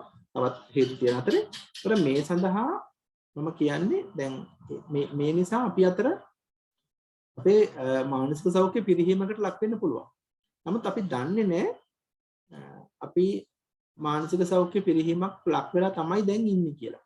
ඒතර මෙන්න මේ හඳුනා නොගැනීම කියන කාරණය අපිට බරපතල තත්ත්වයක් වෙනවා. ඒ පුද්ගලයාගේ දියුණුව, ඒ වගේම මේ පුද්ගලයාගෙන් සමාජයට ලැබෙන දායකත්වය අඩු වෙනවා. ඉතින් ඒ නිසා මම හිතනවා අපි මේ සම්බන්ධයෙන් දැනුවත් කිරීම ඉතා වැදගත්. අපි කවුරුන් හෝ ආතතියකටපත් වෙලා ඉන්නවා නම් ඒ වගේ මේ ආතතිය තව ටිකක් එහාට ගියොත් ඒක කිසියම් කාංසා තත්ත්වයක්, කාංසාව තත්ත්වයක් කියලා කියන එක මම හිතන්නේ මෙතන ගොඩක් දෙනෙක් දන්නවා. මම කෙටියෙන් නොදන්නා වගේ දැනගැනීමට කිව්වොත් කාංසාව තත්ත්වයකදී ගොඩක් වෙලාවට ඇති වෙන්නේ ප්‍රධානම හැඟීම තමයි බය. ඒකට මේ බය මොන වගේ වෙන්න පුළුවන්ද? ඒ කියන්නේ මට අපිට ඉස්සරහට මේ පවුල ගෙනියන්න පුළුවන්ද? එහෙම නැත්නම් මටත් මේ රෝගය වැළඳලා යම් විදියකට මරණයටපත් වෙයිද? එතකොට මේ රෝග බය, මරණ බය, පවුල කඩා වැටෙයි නැත්නම් ආර්ථිකය කරගන්න බැරුව අපිට බඩගින්න ඉන්න වෙයි, දරුවන්ට උගන්වන්න බැරි වෙයි. මේ විදියට ඇති වෙන යම් යම් බය තත්ත්වයක් තරමක වේදනාකාරී විදියට ඇති වෙන බයක් වෙන්න පුළුවන්. ඒ කියන්නේ අපිට ඔය බය සාමාන්‍යයෙන් ඇති වුනහම ඒක මතක් වෙන ලාවට තරම් බය ඇවිල්ලා ඒක නැතුව යනවා. නමුත් මේක රෝගී තත්ත්වයක් විදියට. කියන්නේ අපි කියන ඇන්සයිටි කියන එක අපි හැමෝටම ඇති වෙනවා. හැබැයි ඒක ඩිසෝඩර් එකක් බවට පත් වෙන්නේ කිසියම් ආකාරයක ඒක අර උග්‍ර වුණාම නැත්නම් යම් ආකාරයක ඒක තීව්‍රතාවය වැඩි වුණාම තමයි එහෙම ඇති වෙන්නේ. ඒතර ඔය කියපු හැඟීම් එක්ක අපිට කාංසා තත්ත්වයක් ඇති වෙන්න පුළුවන්. ඒතර මේ සඳහාත් යම් ආකාරයක පිළියම් නොකර කාලයක් ඉන්නකොට ඒක අපි විෂාදයට ලක් වෙන්න පුළුවන්. ඒකට විෂාදය කියලා අපි දන්නවා මානසික අවපීඩනය යත් යම් ආකාරයක රෝගී තත්ත්වයක් දක්වා වර්ධනය වෙන්න පුළුවන්. ඉතින් මෙන්න මේ විදිහට ඇති වෙන ගැටලු අපි හඳුනා ගැනීම වැදගත් වෙනවා අපිට ඒ සඳහා පිළියම් හොයන්න. ඉතින් මම අර මුලින් කිව්වා වගේ අපි දන්නේ නැත්නම් අපේ මානසික සෞඛ්‍ය පිරිහිලා ඉන්නේ කියලා අපි ඒ සඳහා පිළියම් හොයන්නේ නැහනේ. එතනයි ප්‍රශ්නේ තියෙන්නේ. ඉතින් ඒ සඳහා අපි දැනුවත් වෙන්න ඕනේ. අපි ඕනෑම කෙනෙක් ආතතියටපත් වෙන්න පුළුවන් කියලා හිතන්න ඕනේ. හැම කෙනෙක්ම. උපදේශකවරුනුත් ඇතුළු හැමෝම මේ මනෝවෛද්‍යවරු, උපදේශකවරු, මනෝවිද්‍යාඥයන්, මනෝචිකිත්සකවරු ඇතුළු හැම කෙනෙක්ම යම් ආකාරයක ආතතියකටපත් වෙන්න පුළුවන් මේ සමාජ වටපිටාවත් එක්ක, සමාජ ආර්ථික මේ තත්ත්වයක් එක්ක. එතකොට එහෙම තත්ත්වයකදී අපිට මේ ඇති වෙන අපහසුතාව මග ඇර ගන්න අපි කටයුතු කරන්න ඕනේ. ඒ සඳහා පළවෙනි දේ තමයි අපි පිළිගන්න ඕනේ අපි යම් කිසි ආකාරයක මානසික පීඩාවකට ලක් වෙලා ඉන්නේ කියලා. ඊළඟ දේ තමයි දැන් යහපත් මානසික සෞඛ්‍යයක් අපි තියාගන්න නම් අපි කොහොමද වෙනදට වඩා නැත්නම් වෙනදා දැන් අර සමහරවිට අපි කිව්වේ මේක මැනගන්නේ කොහොමද අපි කියන එක හරි වැදගත් වෙනවා. ඒ කියන්නේ අපේ මානසික සෞඛ්‍ය පිළිබඳ අපි කොහොමද හොයාගන්නේ මම ගැටලුවක ඉන්නවා කියලා. ඉතින් ඒ සඳහා ඇත්තටම ලෝක සෞඛ්‍ය සංවිධානයේ මානසික සෞඛ්‍ය කියන එක අර්ථකථනය කරන ආකාරය ගැන අවධානය යොමු කරොත් අපිට තේරෙනවා.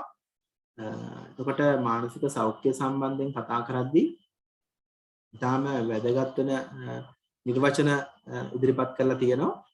එතකොට එතන එකක් තමයි අපිට අපේ සිතිවිලි කොයි ආකාරයෙන්ද වැඩ කරන්නේ. කියන අපි හිතමු කිසියම් ආකාරයක අපිට විවිධ දේවල් හිතෙන්න පුළුවන්. මේ අතතියටපත් වුණාම හෝ අතතියටපත් නොවී ඉන්නකොට. නමුත් මේ හිතන හැමදේම ඇත්ත නෙමෙයි කියලා අපිට සමහර ලාවට තේරෙන්නේ නැහැ. අපි සේවාලාභීන්ගෙන් අහන ප්‍රශ්නයක් තමයි දැන් ගොඩක් දෙනෙක් මම කියවනේ කාංසාවටපත් වෙනවා, විෂාදයටපත් වෙනවා, ආතතියටපත් වෙනවා කියලා. ඒකට ඒ හරහා එහෙමපත් වුණාම අපේ සිතිවිලි රටාවේ වෙනසක් ඇති වෙනවා. මොනවාද ඇති වෙන වෙනස? ඒ සිතිවිලි ගොඩාක් වෙලාවට අපිට හිතෙන දේවල් ඇත්ත නෙමෙයි. ඒ කියන්නේ ඒක එහෙම වෙන්නේ නැහැ. අපිට හිතනවා දැන් මේක කරගන්න බැරි වෙයි, මට ගොඩක් මෙහෙම ප්‍රශ්න ඇති වෙයි, මේ වගේ ගොඩක් නරක දේවල් හිතෙන්න පුළුවන්. එහෙම නැත්නම් අපි හිතමු ඍණාත්මක සිතිවිලි ගොඩක් ඇති වෙන්න පුළුවන්. එතකොට මේ ඇති වෙන සිතිවිලි හැම එකක්ම ඇත්තද කියලා හිතලා බලනවා. දැන් අපිට ක්ලයන්ට් කෙනෙකුට හිතෙන්නේ නැහැ ඒක. නමුත් උපදේශකවරයෙක් ඒක පිටින් බලනකොට තේරෙනවා මේ හිතන දේවල් ඔක්කොම ඇත්ත නෙමෙයි කියලා. අපි කියන එකට යථාර්ථවාදී නොවන සිතිවිලි කියලා. ඒක අපිට සේවාලාභියත් එක්ක කතා කරන්න පුළුවන්. ඇත්තටම ඔයාට මේ හිතන දේවල් ඔක්කොම ඇත්තද? එතකොට ඇත්ත නෙමෙයි නම් මට එහෙම හිතෙන්නේ ඇයි? අපිට මානසික සෞඛ්‍ය සම්බන්ධයෙන් හිතන්න පුළුවන් හොඳ කාරණයක් තමයි ඒ කාරණා. එහෙනම් අපිට මේ හිතන සිතිවිලි ඔක්කොම මේ ඇත්තද? අර එක දාර්ශනිකයෙක් කියලා තියෙනවා. දාර්ශනිකයෙක් කියන්නේ ඒ වගේම චින්තකයෙක්. මේ මට ගොඩක් ප්‍රශ්න තිබුණා ජීවිතේ. හැබැයි උනේ ටිකයි කියලා. මොකක්ද එකකින් අදහස් කරන්නේ? කාටද කියන්න පුළුවන් ඒ අදහස් කරන දේ මොකක්ද කියලා? දැන් කියනවා මගේ ජීවිතේ ප්‍රශ්න ගොඩක් තිබුණා හැබැයි උනේ ටිකයි.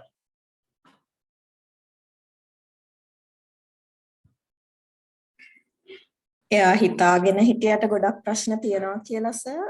ඇත්තටම මුණ දෙන්න උනේ ප්‍රශ්න ප්‍රමාණය හිතපු ප්‍රමාණයට වඩා අඩුයි. අඩුයි. හරියටම හරි සුවිමාලි. මොකද මේ ඕක තමයි ගොඩක් වෙලාවට වෙන්නේ. අපි හිතාගෙන ඉන්නවා ගොඩක් දේවල්. කියන්නේ මෙහෙම වෙයි අර එහෙම වෙයි කියලා අපිට අපි සමහර ලාවට මේ ආතතියකටපත් වුනහම අපි ටිකක් හිතනවා වැඩි ගතියකුත් වෙන්න පුළුවන් නේ. ඒකට දැන් ඒ හිතන වැඩි කියන අපි නිකන් ඕනාට වඩා ඒ ගැන වද වෙනවා. ඊට පස්සේ අපි හිතාගෙන ඉන්න. එතකොට අර ඒ චින්තකයා කියන අදහස තමයි අපි මේ හිතන තරම් දේවල් වෙන්නේ නැහැ කියලා. ඒ කියන්නේ අපි සාමාන්‍යයෙන් මේක විවහාර කියන අපි හිතන තරම් යකා කළු නැහැ කියලා. හිතන්නේ ලොකු කළුවක් නේ. නමුත් හිතන තරම් කළු නැහැ කියලා. ඒ අදහස තමයි මෙතන මම හිතන්නේ කියවෙන්නේ. කියන්නේ දැන් අපිට අපි ගොඩක් බය වෙනවා. ගොඩක් කනගාටුවටපත් වෙනවා. ගොඩක් පීඩනයටපත් වෙනවා. මොකද ඒ හිතන තරම්ම එහෙම දෙයක් හිතන නැහැ. අපි ඈතින් බය වුණාට ඒ දෙයට අපි එතනට ඇවිල්ලා බලනකොට ඒක ඇත්තට ලොකුවට දැනෙන්නේ නැහැ. ඒ දන්නා මොහොතේ රැල්ල වෙරළේ ඉඳන් බලනකොට ලොකු මේ මොනවාද රැල්ලක් එනවා මොහොතේ. කියන්නේ ලොකු දිය රැල්ලක් දිය සුලියක් එන්න පුළුවන්. හැබැයි ඒකේ චුට්ටක් අහපව වෙරළ ලං වෙනකොට ඒක අඩු වෙලා අර ඈතින් එනකොට දැකපු ලොකු ප්‍රමාණය නෙමෙයි ළඟට එනකොට තියෙන්නේ. ඉතින් ඒ වගේ අපිට මේ ප්‍රශ්නෙට මුහුණ දෙනකොට අර හිතව තරම් බරපතල නැහැ. නමුත් අපි ආදතයටපත් වුණාම නැත්නම් කාංසාවට විෂාදයටපත් වුණාම එයාගේ පොදු ලක්ෂණයක් තමයි අපිට මේ වෙන දේවල් ගැන ටිකක් වැඩිපුර හිතන එක. නැත්නම් ඕනෑමට වඩා හිතන එක. ඉතින් අපිට හිතෙනවා නම් කාට හරි මම නිකන් ඕනෑමට වඩා හිතනවා සමහර දේවල් ගැන කියලා ඒකත් අර මම කියපු ආකාරයක මානසික සෞඛ්‍ය ගැටලුවක ලක්ෂණයක් වෙන්න පුළුවන්. ඉතින් ඔන්න විදිහට සිතිවිලි වලින් අපිට හඳුනා ගන්න හැකියාව තියෙනවා. අපිට මේ හිතන දේවල් විවිධ දේවල් හිතනවා මට කියලා අපිට කල්පනා කරලා බැලුවොත් කෙනෙකුට හිතන්න පුළුවන් මේක මානසික සෞඛ්‍ය සම්බන්ධයෙන් ඇතිවෙච්ච ගැටලුවක් කියලා. ඉතින් මේ වගේ ඇතිවන යථාර්ථවාදී නොවන සිතිවිලි හරහා අපිට තේරුම් ගන්න පුළුවන් මානසික සෞඛ්‍ය ගැටලුව මොකද්ද කියලා. ඊළඟ දෙවෙනි කාරණේ තමයි හැඟීම් පිළිබඳ. අපි හැඟීම් ගැන කල්පනා කරලා බලුවම අපිට ඍණාත්මක හැඟීම් නම් වැඩිපුර ඇති වෙන්නේ. කියන්නේ දුක, බය, තරහ, ඊර්ෂ්‍යාව, කලකිරීම මේ වගේ අපිට ඇති වෙන හැඟීම් වෙනදට වඩා දැනෙනවා. ඒ වගේම වෙනදට වඩා අපි මේවා ගැන කියන්නේ අපිට නිතරම දුක දැනෙනවා නම්, ඒ කියන්නේ දුක දැනෙන වාර ගණන තරහත් වෙනවා නම්, බය හිතෙනවා නම් ඒ ඇති වෙන ඒක බය ප්‍රමාණය සහ ඒක ඇති වෙන වාර ගණන වැඩි නම් අපිට ඒකත් එක්ක ගැටලු ඇති වෙන්න පුළුවන්. එතකොට ඒ වගේම තමයි දැන් මේ තත්ත්වයක් එක්ක මට තව හම්බුණු ගැටලු එකක් තමයි දරුවන් මුහුණ දෙන ගැටලු. විශේෂයෙන්ම උසස් පෙළ සහ සාමාන්‍ය පෙළ දරුවන්. අපි ඒ ගැනත් මම හිතන්නේ විශේෂ අවධානයක් යොමු කරලා නැහැ. මම හිතුවා මේ හැඟීම් එක්ක කතා කරනකොට ඒ කාරණේ ගැනත් කතා කරත් හොඳයි කියලා. දැන් මට එක දරුවෙක් යොමු වෙනවා උපදේශනයේට. ඒ දරුවට දැන් විභාගයේ කල් දැමීම නිසා නැත්නම් විභාගයේ කල් ගියා වරින් වර කීප සැරයක් කල් ගියා. එතකොට ඇති වෙන අර මානසික කැළඹිලි සහගත ස්වභාවය ඒ දරුවා තුළ විභාගයට ඉලක්ක කරලා විභාගය සම්බන්ධයෙන් බයක් නැත්නම් මේක මට කරගන්න බැරි වෙයි කියලා ඇති වෙන්න පුළුවන්. හැබැයි ටිකක් හොඳින් හොයලා බැලුවාම අර මේ කොවිඩ් නිසා ඇති කරපු පීඩනය තමයි මේ වගේ බයක් වර්ධනය කරන්න හේතු වෙන්නේ. ගොඩක් වෙලාවට. අපි සමහර දරුවන් තුළ හැම කෙනෙකුටම නෙමෙයි නමුත් සමහර දරුවන් තුළ මොකද එවැනි අවදානම් සාධක සහිත දරුවන් විශේෂයෙන්ම යම් පීඩාකාරී මානසික මට්ටම් තියෙන දරුවන්ට මේ තත්ත්වය තදින්ම දැනෙන්න පුළුවන්. ඉතින් මම දැකපු ප්‍රධාන දෙයක් තමයි මේ සමහර විශේෂයෙන්ම මේ කොවිඩ් වසංගතයට පෙර සිටම යම් මානසික පීඩාවන්ට ලක් වුණු දරුවන් සහ එවැනි අවදානම් සහිත අයට මේ තත්ත්වය තදවත් උග්‍ර වුණා කියන එක අපි තේරුම් ගන්න ඕනේ. එතන අලුත් අයට යම් රෝගී තත්ත්වයන් මතු කරන්න හේතු වුණා වගේම තිබුණු අයට ඒ අර අපි කියන අවදානම් සාධක කියලා එහෙම ප්‍රශ්න තිබුණු අයට තත්ත්වය වැඩි කරන්නත් මේක හේතු වෙලා තියෙනවා. ඉතින් අපි මෙන්න මේ කියන කාරණේ තේරුම් අරගෙන මම කියන්න හැදුවේ දැන් අර අධ්‍යාපනය සම්බන්ධයෙන් ඒ ඇති කරපු විභාගයේ සම්බන්ධ ඇති වෙන බය අර ඇති කරපු ආතතියම ප්‍රතිඵලයක් වෙන්න පුළුවන්. ඉතින් කොහොමත් සාමාන්‍යයෙන් අපිට මම මෙතනින් අදහස් කරන්නේ කොයි වෙලාවකත් අපිට මේ ආතතියකින් තොර ජීවිතයක් ගෙවන්න ඕනේ. ඒක තමයි යහපත් මානසික සෞඛ්‍ය කියලා කියන එක නෙමෙයි කියන්න හදන්නේ. මොකද එහෙම අදහසක් නෑ අපිට මේ ඒක වැරදි අදහසක් මේ මානසික සෞඛ්‍ය සම්බන්ධයෙන් තියෙන එක. සමහර අය හිතනවා මේ මානසික සෞඛ්‍ය කියලා කියන්නේ කිසිම පීඩාවක් නැතුව මේ නිකන් අර හිත සමාධිගත මට්ටමක තියාගෙන ඉන්න එක තමයි යහපත් මානසික සෞඛ්‍යකින් ඉන්නවා කියන්නේ කියලා නෑ. ඒක වැරදි. ඒක නෙමෙයි යහපත් මානසික සෞඛ්‍ය කියන්නේ අපිට එදිනෙදා ජීවිතේ මුහුණ දෙන්න සිද්ධ වෙන මේ සියලුම ආතතීන්ට ශක්තිමත්ම මුහුණ දීමේ හැකියාව. ඒක තමයි යහපත් මානසික සෞඛ්‍ය කියලා කියන්නේ. නැතු ප්‍රශ්නයක් නැතුව ඉන්න එක නෙමෙයි. මෙතනදී මට කියන්න ඕනකම තිබුණා විභාගයක් ආසන්න වෙන දරුවෙකුටත් එහෙමයි. යාට මොකක්වත්ම ආතතියක් නැත්නම් එයාට විභාගෙට පාඩම් කරන්නේවත් මතක හිටින්නේ නැහැ. ඒ නිසා කිසියම් ආකාරයක ආතතියක් තියෙන්න ඕනේ. අපි හැම කෙනෙකුට ඕනම කාර්යයකදී එහෙමයි. නමුත් අර ඒක අපේ එදිනෙදා කටයුතු කරගෙන යන්න බැරි විදිහට නැත්නම් අර කියපු විදිහට සමහර රෝගී තත්ත්වයන් මතු කරන විදිහට ක්‍රියාත්මක වුණොත් තමයි ඒතර ගැටලුවක් තියෙන්නේ. ඉතින් ඒ නිසා නමුත් මම දන්නවා සමාජයේ ගොඩක් අය භාවනා කරන්න ධර්ම දේශනාවලට යනවා අපි හිත හදාගන්න කියලා. එතකොට හිත හදාගන්නවා කියලා අපි මොකද්ද කරන්නේ? ගොඩක් දෙනෙක් හිත හදාගන්නවා කියලා කරන්නේ අපිට මොකුත් ප්‍රශ්න මතක් වෙන්නේ නැතුව මේ හැම දෙයක්ම නිකන් මේ හොඳට වුණා වගේ වෙන්න ඕනේ නැත්නම් ඒ හැම දෙයක්ම අමතක කරලා දාලා මුකුත් නෑ වගේ අර හිත නිදහස්ව තියාගන්න එක තමයි අපි හිතන්නේ යහපත් මානසික සෞඛ්‍ය කියලා. ඉතින් ඇත්තටම මේක නෙමෙයි. යහපත් මානසික සෞඛ්‍ය කියලා කියන්නේ ඒකත් කියන්න ඕනේ මොකද එහෙම හිතන්න ගියොත් අපිට ඒක ගැටලුවක් ඇති වෙනවා. මොකද එහෙම ඉන්න හදන එක තුළම ආයෙත් නැවත වතාවක් ඒ පුද්ගලයා අතතිරපත් වෙන්න පුළුවන්. යාට එහෙම ඉන්න බැරි එක ගැන.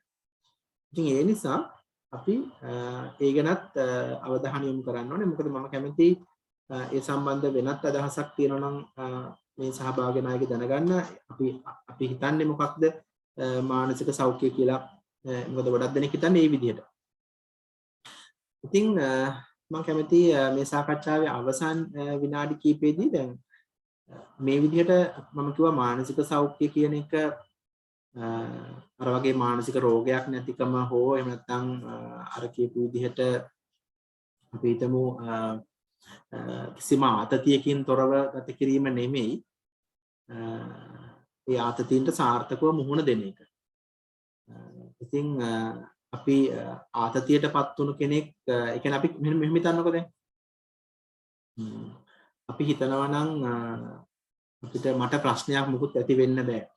නැත්නම් මට කිසිම කරදරයක් නොවේවා කියලා අපි එහෙම ප්‍රාර්ථනා කරලා අපි කටයුතු කරනවා නම් එතන තියෙනවා ඒක ප්‍රාර්ථනයක් තුලින් සහ අපි ඒක සමහර වෙලාවට මට හිතෙනවා ඒක නිකන් මේ ඒක වෙන්න බැරි දෙයක් බලාපොරොත්තු වීමක් කියලා. මොකද වෙන්න බැරි දෙයක් බලාපොරොත්තු වුනහම අපිට ඇත්තටම ඇති වෙන්නේ ආතතියක්. අපි බලාපොරොත්තු වෙන්න ඕනේ මට ප්‍රශ්න ඇති වෙන්න පුළුවන්, කරදර ඇති වෙන්න පුළුවන්. මේවට මම කොහොම හරි මූණ දෙන්න නැත්නම් ඒව දරා ගන්න මගේ මනස ශක්තිමත් කරගන්න ඕනේ කියලා. ඒක තමයි යහපත් මානසික සෞඛ්‍ය කියලා කියන්නේ.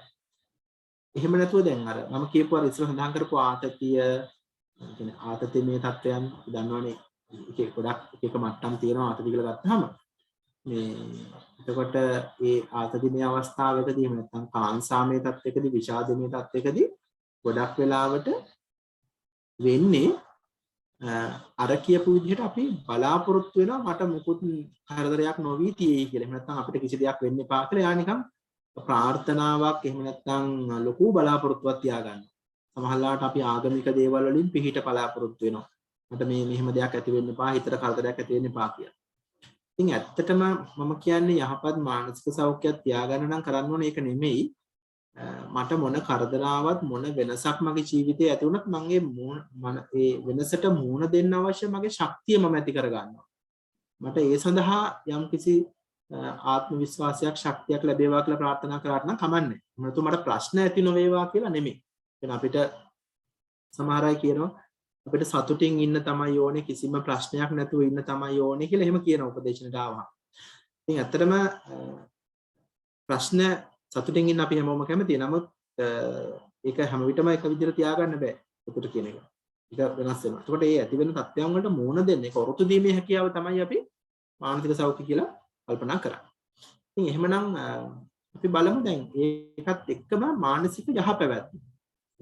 මානසික සෞඛ්‍ය කියන එක අපි කියවනේ ඒක අර කියන ආතතීන්ට නැත්නම් අර කියපු ආකාරයේ කරදර වලට මුහුණ දෙන්න මානසික ශක්තිය ගොඩනගා ගැනීම වගේම සිතිවිලි හැඟීම් සහ තුන්වෙනි කාරණේ මම කිව්වොත් හැසිරීම අපි. ඒ කියන්නේ අපි කරන සහ කියන දේවල්. ඒකට කරන සහ කියන දේවල් වලුත් අපිට පුළුවන් වෙනවා මේ දැනගන්න අපිට යම් ආකාරයක මානසික සෞඛ්‍ය ගැටලුවක් තියෙනවද කියලා. ඒ කියන්නේ අපි වෙනදා කියපු නැති දේ විදිහට යම් දේවල් කතා කරනවා නම්. ඒ වගේම අපේ හැසිරීම වල යම් වෙනස්කම් තියෙනවා නම්. අපේ කියලා කියන්නේ අපිට අපේ සමීපතම කෙනෙක්ගේ වෙනසක් තියෙනවා. අන්න ඒකෙන්ත් අපිට මානසික සෞඛ්‍ය ගැටලුවක් තියෙනවා කියලා හොයාගන්න පුළුවන්. ඒකට මම කරුණු තුනක් එතන සඳහන් කරා. සිතිවිලි, හැඟීම් සහ චර්යාව. චර්යාවන් කියන අපි කරන සහ කියන දේවල්. ඉතින් කරන සහ කියන දේවල් වල වෙනසක් ඇති වුනහම ඇත්තටම අපිට හොයාගන්න පුළුවන්. මේක එයා පසු කාලිනව, මෑත කාලිනව නම් වෙලා තියෙන මේ වගේ දේවල්. අන්න එයා කරන දේවල් අසාමාන්‍යයි නම් යම් ආකාරයක ඵලදායී නොවන කාර්යයන් වල නිරත වෙනවා නම් අන්න අපිට හොයන්න පුළුවන්. එයාගේ මානසික සෞඛ්‍ය ගැටලුවකට යා මුහුණ දීලා ඉන්නවා කියන්නේ. ඉතින් ප්‍රතිකාර වලදීත් ඇත්තටම අපි ඔය කියන කාරණා පදනම් කරගෙනම තමයි ඒ සඳහා ප්‍රතිකාර කරන්නේ. විශේෂයෙන්ම ඔය සිතිවිලි හැඟීම් සහ චර්යාවන් කියන වඳුරගෙන ඒ එකම දැන් අපිට අවශ්‍ය වෙනවා දැන් ගොඩක් දෙනෙක් කල්පනා කරන දෙයක් තමයි දැන් මේ தත්ත්වයක් එක්ක. ඒ කියන්නේ මේ අපි මුහුණ දෙන වසංගත තත්ත්වයෙන් පසු කාලීන කාලෙදී දැන් මේ මානසික යහපැවැත්ම හොඳින් තියාගන්නේ කොහොමද කියන කාරණා. ඒ සඳහා ඇත්තටම අපිට ඔය මානසික සෞඛ්‍ය සම්බන්ධයෙන් කියපු කාරණාත් එකට ඇතුළත් වෙනවා. මම මෙන්න මෙහෙම පැහැදිලි කරොත් අපි මොනවද යහපැවැත්ම හොඳින් තියාගන්න කරන්න ඕන දේවල් කියලා මම කැමතියි මේ අන්තිම විනාඩි 10 දී කතා කරන්න. ඒ තමයි අපි මේ අපි තුල ඇති කරගන්න ඕනේ මම ඉස්සෙල්ලා කතා කරානේ මේ සිතිවිලි හැඟීම් සහ චර්යාවන් කියලා දෙයක් ගැන. දැන් ඔය අපි ගොඩාක් කැමති දෙයක් තමයි අපිට හිතට සුවයක් දැනෙන එක. දැන් ඒකයි ගොඩාක් අය භාවනා කරන්න උත්සාහ කරන්නේ ඊළඟට හිත හදා ගන්නවා කියලා මේ කරන්න හදන්නෙම මේ හැඟීම් පාලනය කරන එක. ඒ කියන්නේ අපිට තරහ එනවා නම් අපි තරහ පාලනය කරගන්න උත්සාහ කරනවා, දුක හිතෙනවා නම් දුක එන එක පාලනය කරගන්න උත්සාහ කරනවා. එතකොට හිතට දැනෙන හැඟීම් ආවේග පාලනය කරගන්න තමයි අපි කැමති. ඒකයි ගොඩාක් වෙලාවට ඔය භාවනා වගේ ක්‍රමවලට මිනිස්සු කැමති වෙන්නේ. මොකද ඒකෙන් ඇති කරනවා කිසියම් ආකාරයක తాවකාලිකව හෝ අර හැඟීම් වල කිසියම් ආකාරයක සමතුලිත බවක් එහෙම නැත්නම් සමනය කිරීමක් සිද්ධ වෙනවා. එතකොට ඒ භාවනා කරනකොට අපි හිතමු මනස සමාධිගත තත්යකටපත් වෙන්න පුළුවන්. නැත්නම් මනස ඒකාග්‍ර වෙන්න පුළුවන්. එහෙම වුණාම අපිට මොනවත් අර හැඟීම් එන්නේ නැහැ. ඒ කියන්නේ තරහක් එන්නෙත් නැහැ, දුක හිතෙන්නෙත් නැහැ, බය හිතෙන්නෙත් නැහැ. ඒක යම් ප්‍රමාණයකට තියාගන්න පුළුවන්. එතකොට අන්න ඒකට අපි කැමතියි. ඉතින් ඒ தත්ත්වය දිගට පවත්වා ගන්න භාවනාවකට අමතරව භාවනාව කියන අතර මේ හැඟීම් මෙහෙම පවත්වා ගන්න පුරුදු වෙන අවස්ථාව අනිත් අවස්ථාවලදී යහපත් හැඟීම් තියාගන්න පුළුවන්. නැත්නම් ධනාත්මක හැඟීම් තියාගන්න පුළුවන් නම් ඒක ඊටාම වැදගත් මානසික යහපැවැත්ම වෙනවා. ඉතින් අපි ප්‍රදේශකරුන්ගේ මානසික යහපැවැත්ම වෙනුනොත් අපිට ඒක කටයුතු කරන්න පුළුවන්. ඊට අමතරව සේවාලාභීන්ටත් අපිට යාගේ යහපැවැත්ම මානසික යහපැවැත්ම තියාගන්න ඒක අපි කියන්නේ mental well being කියලා. ඒක තියාගන්න උදව් කරන්න පුළුවන්. එහෙනම් ඒකේ පළවෙනි කාරණේ හැටියට දක්වන්නේ මනෝවිද්‍යාඥයින් positive emotions. එතකොට ධනාත්මක හැඟීම් අපි පවත් ගන්නවා. එතකොට දෙවෙනි කාරණේ හැටියට සඳහන් වෙනවා engagement. කියන්නේ ප්‍රයෝජනවත් වැඩක යෙදෙන්න ඕන. එතකොට විශේෂයෙන් අපිට නැති වෙලා ගියපු දේවල් ගොඩක් තියෙන්න පුළුවන් පෞගේ කාලේ. මම කිව්වාගේ පුද්ගලයන් අපිට නැති වෙලා තියෙන්න පුළුවන්. අපේ ආදරය කරපු අය නැති වෙලා තියෙන්න පුළුවන්. ඒ වගේම දේපල සහ ව්‍යාපාර රැකියාව නැති වෙලා තියෙන්න පුළුවන්. ඒතර මේ මොනව නැති වුණත් අපිට දැන් අලුතෙන් පටන් ගන්න මොනවා හරි තැනකින් අපි පටන් ගන්නවා. පටන් ගන්න මොනවා හරි ඒ කියන්නේ ප්‍රයෝජනවත් දෙයක් මොනවා හරි නෙමෙයි. ඵලදායී දෙයක් කරන්න පටන් ගන්නවා. ඉතින් මේක ඊටාම වැදගත් මේ නව සාමාන්‍යකරණයේ නැත්නම් අලුත් තත්ත්වයට හුරු වෙන කෙනෙකුට. ඉතින් මේක ඇත්තටම අපි දැන් මේ කොවිඩ් ප්‍රසංගතයත් එක්ක කතා කරාට නව සාමාන්‍යකරණය කියලා මම අර ඉස්සෙල්ලා කිව්වා වගේ අපිට යම් දේවල් නැති වුණා ගියාට පස්සේ අහිමිවීමකින් පස්සේ අපි ගත කරන්නේම මේ නව සාමාන්‍යකරණයක් තමයි. ඕනෙම අහිමිවීමක් එක්ක. ඒක රැකියාව අහිමි වෙන්න පුළුවන්. ස්වාම පුරුෂයා භාර්යාව අහිමි වෙන්න පුළුවන්, දරුවෝ අහිමිවීමක් වෙන්න පුළුවන්, අම්මා තාත්තා අහිමිවීමක් වෙන්න පුළුවන්. එතකොට එයාගේ දේපල නැති වෙලා වුන්න පුළුවන්. සමහරට විපතකින් ඔය අපි දකින ගම් වතුර වගේ දේවල් වලින් නැත්නම් නායයාම් වලින් ගෙවල් නිවාස වෙලා යනවා. මේ වගේ සම්පූර්ණ කඩාවැටීම් ඇති වෙන්න පුළුවන් ජීවිතේ. ඒකට ඇති වෙච්ච හැම කෙනෙක්ම අහපව පොඩි තැනකින් හරි පටන් ගන්නවා. ඒකට පටන් ගැනීම ඉතා වැදගත් වෙනවා මානසික යහපැවැත්ම වෙන්නේ. ඉතින් ඒ නිසා අපේ සේවාලාභීන් අපි යොමු කරන්න ඕනේ තැනක් තමයි ඔබ කොතනින් හරි පටන් ගන්න. එයා හිතාගෙන ඉන්නවනම් මට මේ දැන් ඇතිලා තියෙන දුක මේ කැළඹීම මේ මානසික පීඩනය සම්පූර්ණයෙන් ඉවර වුණාම තමයි මම මොනවා හරි කරන්න කියලා ඒක හොඳ ක්‍රමයක් වෙන්නේ නැහැ. ඒ නිසා ප්‍රයෝජනවත් වැඩක යෙදවීම නැත්නම් engagement කියන එක ඉතා වැදගත් වෙනවා අර ඒ අලුත් තත්ත්වය ඇතුලේ කටයුතු කරන්න. ඊට පස්සේ ඉතාම වැදගත් දෙයක් තමයි relationship කියන එක. ඒකට දැන් මම කිව්වා වගේ අර ඉස්සලා අර මම ගත්ත උදාහරණෙදි කිව්වෙත් ඒකයි. මම අර පටන් ගද්දිම කියපු උදාහරණ කතාවේ දුවට මම කිව්වේ යාගේ අක්කත් එක්ක එහෙම නැත්නම් නෑනත් එක්ක කතා කරන්න කියලා. මොකද යාට හොඳ රිලේෂන්ෂිප් එකක් අවශ්‍යයි මේ වෙලාවේ. යාගේ මනස හදාගන්න. ඒ නිසා මේ වගේම අපි හැම කෙනෙකුටම යම් මානසික පීඩාවන් වලටපත් වුණාට පස්සේ හොඳ යාළුවෙක් එහෙම නැත්නම් පෙම්වතෙක් හෝ පෙම්වතියක් නැත්නම් ස්වාම පුරුෂයෙක් භාර්යාව නැත්නම් අම්මා තාත්තා මේ වගේ කවුරු හරි කෙනෙක් අපිට ගොඩාක් සමීප කෙනෙක් අපිට ඇති වෙනවා. එහෙම නැත්නම් අපි කෙනෙකුට වඩා සමීප වෙනවා. ඒකත් මානසික යහපැවැත්මට ඉතා වැදගත්. දැන් අපි අහලා තියෙන එහෙම බැඳීම් නැති කරගත්තාම කරදරයි එහෙම කියලානේ. නමුත් ඒ බැඳීමක් කියන එක කෙසේ වෙතත් අපිට හොඳ රිලේෂන්ෂිප් එකක් නැත්නම් අපිව තේරුම් ගන්න පුළුවන් කෙනෙක් අපිට අපේ දේවල් කතා කරන්න පුළුවන් කෙනෙක් අපිට ඉන්න ඕනේ. ඒක මානසික යහපැවැත්ම සම්බන්ධයෙන් ඉතා වැදගත් කාරණයක් වෙනවා. ඒ නිසා මේ පැත්තට අපිට අපේ සේවාලාභීන් යොමු කරන්න පුළුවන්. ඒකට නව සම්බන්ධතා සමහර ලාවට. දැන් මම කියවනේ පිටපු අය නැති වෙලා නම් අපිට ඒ හරහා අපිට ගොඩක් දේවල් අහිමි වුණා නම් ඒ අහිමි වුණ නැතුව දැන් ඉන්න අය එකතු වෙලා අපි ඇයත් එක්ක අපේ ජීවිතේ ගොඩනගා ගන්න ඕනේ. ඒ සඳහා සම්බන්ධතා ඇති කර ගැනීම ඉතා වැදගත් වෙනවා. ඒ වගේම තමයි යම්කිසි දැන් අර ප්‍රයෝජනවත් වැඩක යෙදෙනවා වගේම ඒ කියන්නේ අපි එකට කියන්න පුළුවන් අර engagement එහෙම නැත්නම් occupation කියලා අපි occupy වෙනවා වගේම අපිට යම්කිසි අරමුණක් ජීවිතේට තියාගන්න ඕනේ. මොකද දැන් එහෙම හේතුව ඒකට දැන් අපි මේ කරන දේවල් වල ප්‍රතිඵලයක් තියෙනවා. මම හිතන්නේ ප්‍රතිඵලයක් කිව්වහම ඊට වඩා හොඳයි අරමුණක් තියෙනවනේ. කියන්නේ එහෙම නැත්තම් අපිට කැපකිරීමක් කරන්න හිතෙන්නේ නැහැ. කියන්නේ අපිට සමහර දේවල් ඉතා පහසුවෙන් කරගන්න බෑනේ. අමාරුවෙන් කරන්න නැහැ. කියන්නේ අපි ජීවිතේ කටයුතු කරනවා කියලා කියන්නෙම කෙනෙක් සාර්ථක වෙනවා කියලා කියන්නෙම ආතතීන් ගණනාවකට මුහුණ දෙන එක. කියන්නේ කිසිම ප්‍රශ්නයක් නැතුව ජීවිතය ආවා කියන එක නෙමෙයි.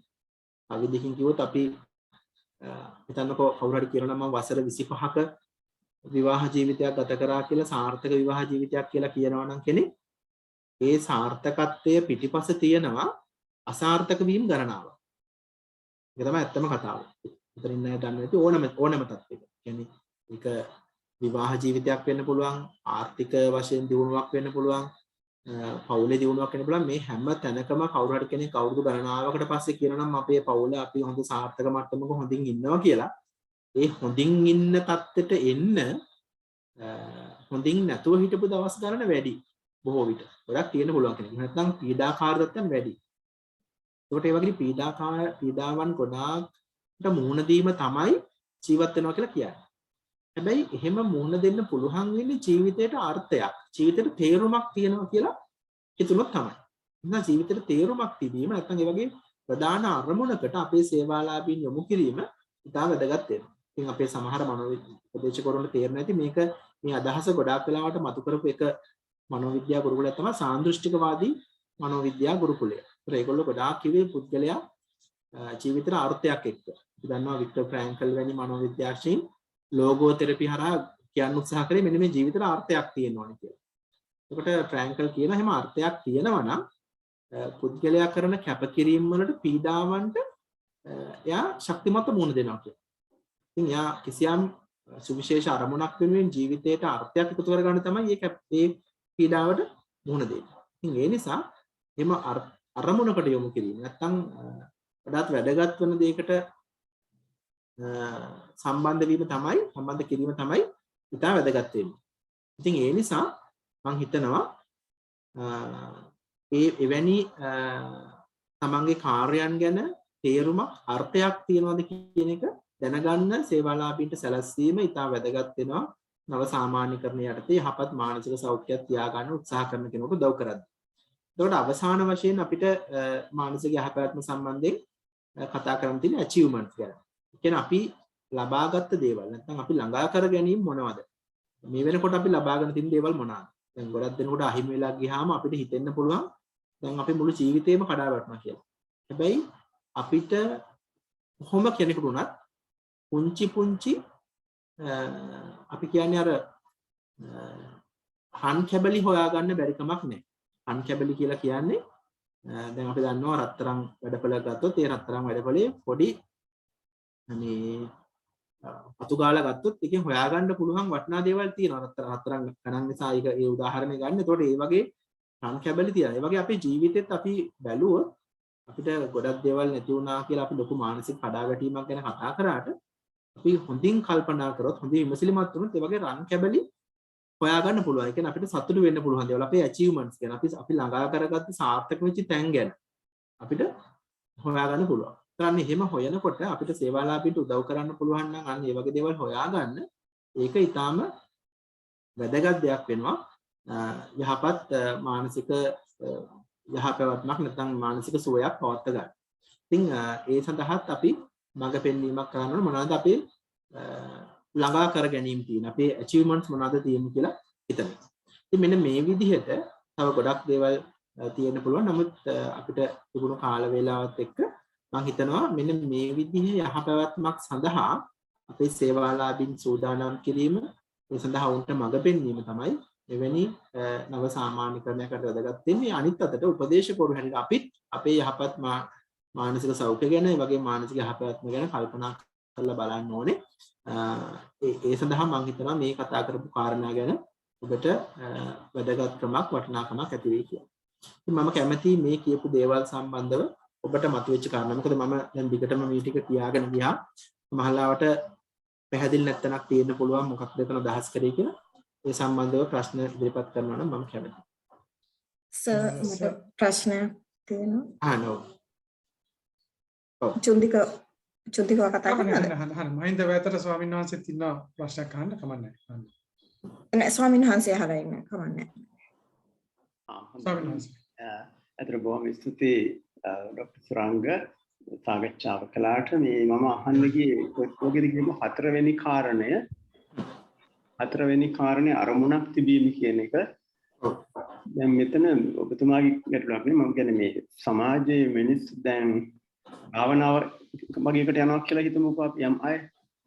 එහෙම යද්දී ඒගොල්ලෝ සෝවාන් වෙන්න රහත් වෙන්න කියලා ඒ අරමුණු තියාගෙන යනවා. සමහර විට අර කලින් කිව්වා වගේ ඒක නිසා සමහර විට මහා අවුලකටත් මේ මැදිහත් වෙන්න අවස්ථා තියෙනවා. ඒ බඳු අරමුණු ඇතිව යාම ඒ කියන්නේ අර්ථවත් විදිහට ප්‍රායෝගික විදිහට මේ සාර්ථකත්වයට පත් කරගත හැකි යයි කියලා හිතෙන තෝරාගත් අරමුණු වෙන්න ඕනේ කියලා හිතුවත් නරකද? අනිවාර්යයෙන්ම හම්බුනේ. මම හිතන්නේ ඊටාම හොඳ අදහසක් ඔබ වහන්සේ ඉදිරිපත් කරේ. දැන් මම එතන අදහස් කරපු දේ තමයි දැන් අපිට දැන් අර ඒ වගේ කියන්නේ දැන් මම දකින විදිහට ගොඩක් වෙලාවට භාවනාව ඒ වගේ දැන් අපිටම එක කරන දේවල් සඳහා යොමු වෙන්නේ අර මම හිතපු විදිහ ජීවිතයේ උසස් අරමුණක් වෙනුවෙන් හරි අඩුයි එහෙම යොමු වෙනවා. ඉතින් ගොඩක් දෙනෙක් යොමු වෙන්නේ අර ඉන්න පීඩාවෙන් මිදෙන්න විකල්පයක් හැටියට. ඉතින් ප්‍රතිකාරයක් හැටියට තමන්ගේ තියෙන ප්‍රශ්න වලට විසඳුමක් හැටියට තමයි සමහර දේවල් වලට යොමු වෙන්නේ. ඒකට එහෙම යොමු වීම මම හොඳ දෙයක් විතර දකින්නේ නැහැ. මොකද ඒක කෙනෙක් හිතන්න පුළුවන් එහෙම හරි කමන්නේ ආගම දහමට යොමු වෙනවා නම් හොඳයි කියලා. ඒ ආගම දහමට යොමු වීම කියන එක වෙන එකක්. භාවන යම් පීඩාකාරී තත්ත්වයන් නිසා මට ගොඩක් සේවාලාභීන් හම්බෙලා තියෙනවා. ඒ වගේ මේ අර පීඩාවෙන් මිදෙන්න එවැනි අරමුණු වෙනුවෙන් යොමු වෙන එක. නමුත් ඒක නෙමෙයි ඇත්තටම වෙන්න ඕනේ ජීවිතේට අරමුණක් කියලා කියන්නේ මට දැන් අපි ගත්තොත් දැන් මම කරන කාර්යයන් වල මේ හැම දෙයක්ම මේ ප්‍රධාන අරමුණත් එක්ක සම්බන්ධ වෙන්න ඕනේ. එතකොට දැන් ගොඩක් දෙනෙක් කියනෝනේ මට යහපත් ජීවිතයක් ගත කරන්න ඕනේ. නැත්නම් අපි තුමු මටත් අනිත් අයටත් ප්‍රයෝජනවත් ජීවිතයක් මම ගත කරන්න ඕනේ. එතකොට සමාජයට මගෙන් දෙයක් වෙන්න ඕනේ. සමාජයට ඵලදායී දෙයක් වෙන්න ඕනේ. අන්න ඒ අරමුණ වෙනුවෙන් කටයුතු කිරීම තමයි මෙතන අරමුණක් කියලා අදහස් කරන්නේ. එහෙම නැතුව අර කියපු විදිහට මේ වෙනත් කෙටි කාලීන අරමුණු එහෙම අරමුණු ගැන නෙමෙයි. කියන්නේ ඒවා අපි කියන්නේ මම දන්නේ ඒකට මොකක්ද කියන්නේ කියලා. කියන්නේ පොඩි අරමුණු තියෙන්න පුළුවන්. නමුත් ජීවිතේට උසස් අරමුණක් ඇති කර ගැනීම නැත්නම් ආධ්‍යාත්මික අරමුණ කරා යන්නට. ඒ කියන්නේ අර කියන විදිහට తాවකාලික යම්කිසි ප්‍රශ්නකින් මිදීමක් ඒ සඳහා මේ මට හිතෙනවා සමහරවිට අපි ඒක නිකන් සංරක්ෂණ ප්‍රයෝග හැටියට ක්‍රියාත්මක වෙනවද කියලාත් ඒ සමහර ආගමේ පැත්තට යොමු වෙන අය යම් ප්‍රශ්න තියෙන කට්ටිය. හැමෝම නෙමෙයි සමහර අය. ඉතින් එහෙම දෙයකට යාම තව තවත් ප්‍රශ්න ඇති කරනවා. ඒ නිසා උසස් අරමුණක් තියා ගැනීම ඉතාලම හොඳයි. ඉතින් ඒක අපිට මෙන්න මේකයි කියලා දෙන්න බෑ. දැන් අපි හිතමු ගත්තොත් දැන් අපි දැන් බෞද්ධයන් හැටියට අපි ගත්තොත් අපි ආර්ය අෂ්ටාංගික මාර්ගයේ අපිට දැන් ඉඳන්ම ප්‍රැක්ටිස් කරන්න පුළුවන් සීල සමාධි ප්‍රඥා කියන කරගෙන අපිට එහෙම කරන්න පුළුවන්. එතකොට එහෙම යනවා නම් අපිට ඒක අරමුණක්. අරමුණ තමයි අර කිව්වා වගේ මොනවත් මේ ලෞකික ධ්‍යාන ලබා ගන්න හෝ මොනවා හරි මේ රහත් වෙන්න වගේ අරමුණක් අපි එහෙම නිකන් ඒක හැල්ලකට යන අදහස නිසා මම එහෙම කියන්නේ එහෙම නෙමෙයි. නමුත් මම යහපත් මානසික සෞඛ්‍යයක් තියාගෙන ඒ තුලින් මටත් මගේ පවුලටත් මගේ සමාජයටත් යම් දායකත්වයක් දෙන්න පුළුවන් වගේ හිතලා වැඩ කරනවා නම් ඒක හොඳ අරමුණක් වෙන්න පුළුවන් කෙනෙකුට. අන්න එහෙම අදහසක් මම කිව්වේ නැතුව එහෙම නැතුව අපිට ඒ කියන්නේ හුදෙක් ප්‍රාර්ථනා විතරක් ඒකාබද්ධ වෙච්ච හැඟීම් වලින් පෝෂණය වෙච්ච අරමුණකට වඩා ප්‍රායෝගිකව සාර්ථක කරගත හැකියි හිතෙන ඒකට යම් වැඩ පිළිවෙලක් කිරීමට අවශ්‍ය වෙන අරමුණක් නේ. එහෙමයි හඳුනන. විභාගයක් වෙන්න පුළුවන් සමහර විට නේ. එහෙමයි හඳුනන. හොඳයි. පුරාසන්න. හොඳයි. මම හිතන්නේ මේ මහේෂිරත් ප්‍රශ්නයක් තියෙනවා. ඊට ඉස්සෙල්ලා මම හිතා සුවිමාලිට ප්‍රශ්නයක් තියෙනවා. සුවිමාලි ප්‍රශ්නේ අහන්න. ඔව් ස්වාමීන් වහන්සේ අහපු ප්‍රශ්නෙට පොඩ්ඩක් සම්බන්ධයි සර්. මේ ඔය අරමුණකට මීනින් එකකට යනකොට self actualization level එකට වගේ ගියපු නැති ඒ කියන්නේ physiological and safety needs සපුරා ගන්න බැරි විච්ච වගේ level එකක අසරණ වෙලා ඉන්න කෙනෙක්ට ඒ කියන්නේ ගොඩක් ඔය අධ්‍යාත්මික පැත්තට යොමු කරන්න තරම් දියුණුවක් නැති කෙනෙක්ට අපි කොහොමද ප්‍රායෝගික විදිහට මීනින් එකක් හොයාගන්න ඒ කියන්නේ උදාහරණයක් සයට කියන්න පුළුවන් දෙයක් කියන්නේ සාමාන්‍ය මට්ටමට දරිද්‍රතාවයෙන් හරි ඒ වගේ පීඩා විඳින කෙනෙක්ට අපිට කියන්න බැහැනේ ගොඩක්ම හැමදේම සර්ව සම්පූර්ණ වෙච්ච කෙනෙක්ගේ ලෙවල් එකකට ගිහිල්ලා අර මේ මොනවාද සමාජයට ඵලදායී දෙයක් කරන්න ඒ වගේ දෙයක් කියන්න බැහැ නිසා ඒතර උදාහරණයක් විදිහට ප්‍රායෝගිකව අපිට යොමු කරන්න පුළුවන් දෙයක්. ඔව් මම හිතන්නේ දැන් අපි හිතන්නකෝ සුයිමාලි අහපු ප්‍රශ්نين කියන්නේ අපි හිතමු දැන් අපිට ආධ්‍යාත්මික අරමුණකට යොමු කරන්න බැරි නම් අපිට කරන්න පුළුවන් දෙයක් තමයි යාගේ ආර්ථික පැත්ත හරි විදිහට දෙයක් කරන්න. ඒ කියන්නේ අර අපේ සාමාන්‍ය සඳහන් ප්‍රාර්ථනාවක් බලාපොරොත්තු ගොඩාක් දෙනකොට තියෙනවා. කියන්නේ අපි ප්‍රතිඵලයට කැමතියි අත්‍තරම. නමුත් ප්‍රතිඵලය වෙනුවෙන් මොනවත් කරන්නනේ උත්සාහ කරන්නේ නැත්නම් කරන්නේ අවශ්‍ය දේ නෙමෙයිනේ. ඒක සේවාලාභීන් අපිට දකින්නේ ගොඩක් රට එහෙම. ඒ කියන්නේ ඒගොල්ලන්ගේ බලාපොරොත්තු හොඳයි. යාට අපිටම ලෞකික වශයෙන් යම් කිසි දියුණුවක් ඇති කරගන්න. අපිටම නිකන් තාම දැන් ওই කියන විදිහට ගොඩාක්ම මේ එයාගේ අපේක්ෂාවන් පහළ මට්ටමක කියන්නත් බෑ. අපිට මේක නිකන් ප්‍රාථමික අවශ්‍යතාවයන් නම් ඉතුරුලා නැත්තේ ඒ අවශ්‍යතාව ඉටු කර ගැනීම අරමුණකට ගැනීම වරදක් නෑ.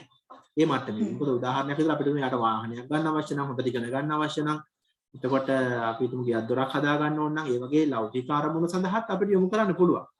ඒ වගේ කෙනෙක්. මොකද එතනින් පටන් ගන්න ඕනේ. මොකද අපි දන්නවනේ දැන් අර මේ අවශ්‍යතා දූරාවලිය ගැන ගත්තොත් ඒකේ අර ප්‍රාථමික අවශ්‍යතාවත් ඉටු නොවෙනකොට සමහරවිට එතනින් එහාට යන්න නැති වෙන්න පුළුවන් කෙනෙක්. ඒ නිසා යාගේ කායික අවශ්‍යතා ඉටු කරගන්න, සමාජීය අවශ්‍යතා, ආදර අවශ්‍යතා ඒ අවශ්‍යතාව වෙනුවෙන් අපිට යව පෙළගස්සන්න පුළුවන්. හැබැයි ඒ අවශ්‍යතාවය හිතමු ඉදිරි වසර 5 ඇතුළත අපි ඒ වැඩේ වෙන්න ඕනේ කියලා කතා කරගන්න ඕනේ. අපිට මොනවාද ඉදිරි අවුරුදු 5ට මේක කරන්න පුළුවන්. නැත්තම් කිසිම කාලවකවානුවක් නැතුව ඇත්තම ඔය behavior therapy වල ඕක කතා කරනවා. ඒ කියන්නේ අපි ඒ වගේ අරමුණක් ඇති කරගන්න ඒක හරි ස්මාර්ට් විදියට අපි කියන්නේ ස්මාර්ට් කියලා. ඒ කියන්නේ ස්පෙસિෆික් වෙන්න ඕනේ. අර මෙෂරබල් වෙන්න ඕනේ. අන්න ඒ විදියට කියන අරමුණකට අපි සේවාලාභියව ගේනවා. ඒකට ස්මාර්ට් ප්ලෑන් එකක් හැදුවොත් සේවාලාභිය කතා කරලා ඉදිරි වසර 5 තුල අපි මොකද්ද ඔයාගේ බලාපොරොත්තු ඔයාගේ achievement එක. එතනට යන්න අපිට මොනවද කරන්න පුළුවන් කියලා එකට යන්න පුළුවන්. ඒතකොට ඒ ටිකත් එක්ක යා එනකොට ඇත්තටම මේ සාර්ථකත්වයට එක්ක යා ඉගෙන ගනි මට මේ දේවල් ලැබෙනවත් එක්ක මට ජීවිතේටත් යම්කිසි අර්ථයක් අරමුණක් තියෙන්න ඕනේ කියලා. ඉතින් සොයිමාලි අහපු විදිය හරි ඇත්තටම. මොකද සමහර කෙනෙකුට ඔය අපි එකපාරම උපදේශනයේදී එහෙම යාව එතනට ගේන්න හදනවා කියලා එකක් කරන්නේ. ඒක ස්ටෙප් බයි ස්ටෙප් යන්න ඕනේ කාරණයක්. හරි සර්. හොඳයි මහේෂිට මම හිතන්නේ මහේෂිට අවස්ථාවක් තියෙනවා මහේෂි. ඔව් ડોක්ටර් මාව ඇහෙනවද? ඔව් ඇහෙනවා. බොහොම ස්තුතියි ඔබතුමාගේ හරවත් දේශනෙට. මට ගැටලුවක් තියෙනවා මේ අපේ ලංකාව වගේ රටවල උපදේශනයට කට්ටිය යොමු වෙන්නේ ඇත්තටම ප්‍රශ්නයක් වුණයින් පස්සේ ඊට කලින් උපදේශනයට යොමු වෙන ප්‍රමාණය අඩුයි. ඊටත් එක්කම එයාලා හිතලා යොමු වෙන්නේ නැහැ. මම දන්න තරමට ගොඩක් කවුරුහරි යොමු කරවන්න. මොකද ඒ යොමු කරවන්නේ සමහර අපිට රවට්ටල වගේ කියන්නේ උපදේශන දීර්ඝවට එනවා කියන්නේ නිකන් අර පිස්සු නෑ කියලා වගේ කතන්දර එහෙම එකක් තියෙනවා සමහරවිට. එතකොට ඔය ඇටිටියුඩ් එක නැති කරන්න අපිට මොකද කරන්න පුළුවන් සහ තව දෙයක් තමයි සාමාන්‍ය මරණයක් වෙලා තියෙද්දි අපිට මට ලැබිච්ච උපදේශක් ඇත්තටම මම ඒක පිළිගත්තේ නැහැ. ඒක යා කිව්වේ දරා ගන්න අමාරු නම් එයා ඉන්නවා කියලා හිතා ගන්න කියලා කිව්වා. ඒ කියන්නේ දැන් ඉන්නවා එහෙම කියලා. ඉතින් ඇත්තටම එහෙම දෙයක් කියන එක හරිද? ඒ කියන්නේ නැති කෙනෙක් ඉන්නවා කියලා හිතා ගන්න කියන එක ඒ කියන්නේ ඇත්ත සැටියෙන් පිළිගන්න ඒක ඒ වෙලාවේ අමාරු නේද? මගේ කුඩාම සහෝදරයා නැති උනේ මට පිළිගන්න බෑ. නමුත් ඒක తాවකාලිකව යව රැවටීමක්ද ඒක පේෂන්ට් කොයි වගේ විදියකට දීර්ඝකාලීනව එහෙම මොකද්ද කතාව මට ගලප ගන්න බෑ. අදටත් අයියා එහෙම කිව්වේ කියලා. එයාත් මේ උපදේශකවරේ ඉන්නව කියලා හිතා ගන්න කිව්ව කාලයක් යනකම් ඔයාට ඒක පිළිගන්න බෑ. ඇත්ත සැටියෙන් මට දකින්න දුන්නේ නැහැ. නමුත් පස්සේදී මමම තේරුම් ගත්තා නැති කෙනෙක් ගැන ඇයි මං හිත මේ මාවම රවට්ට ගන්නෑ කියලා මට හිතුණා. ඉතින් අර එහෙම රැවටීමක් නෙවෙයි ඒක මගේ හොඳට යා කියන්නේ නැත්තේ. නමුත් අර ඒ වගේ උපදෙස් සදාචාර සම්පන්නකමක් තියෙද වගේ මට එතන පොඩ්ඩක් පැහැදිලි කිරීමක් කරන්න.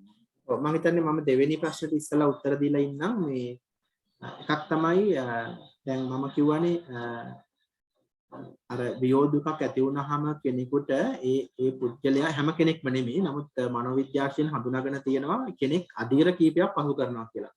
අපි ඒක කෙටියෙන් හඳුන්වනවා ඩැබ්ඩා කියලා. ඔයගොල්ලෝ ඉගෙන ගන්න කට්ටිය දන්නේ නැති ඩැබ්ඩා කියන අකුරු පහක් D අකුරෙන් කියන්නේ denial stage එක.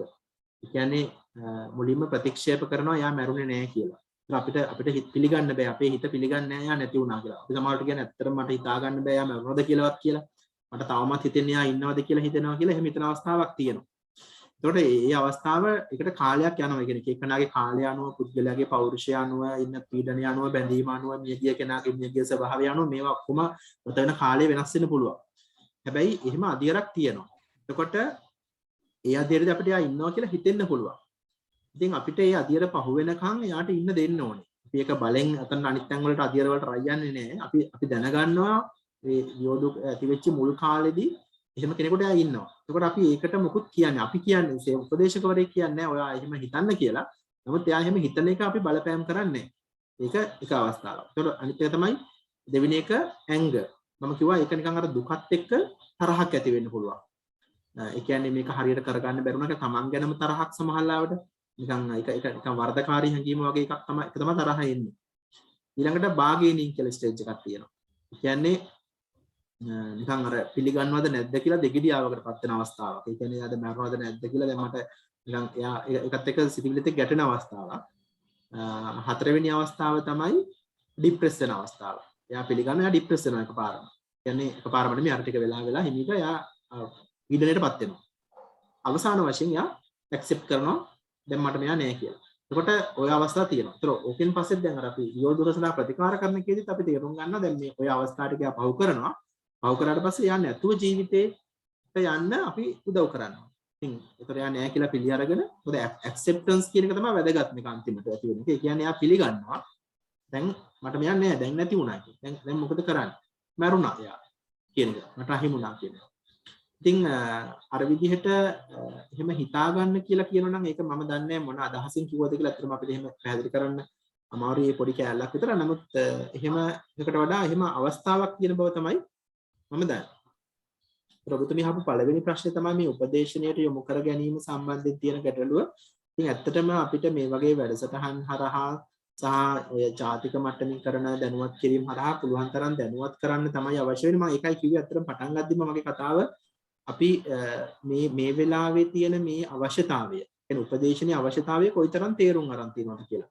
ඉතින් ඒක මටත් ප්‍රශ්නයක්. මොකද මම දකින්නේ නෑ අපි ගොඩාක් දැන් බලනකොට රූපවාහිනී මාධ්‍යයක් ගත්තත් ගුවන්විදුලි ගත්තත් දීර්ඝ වශයෙන් කතා කරනවා.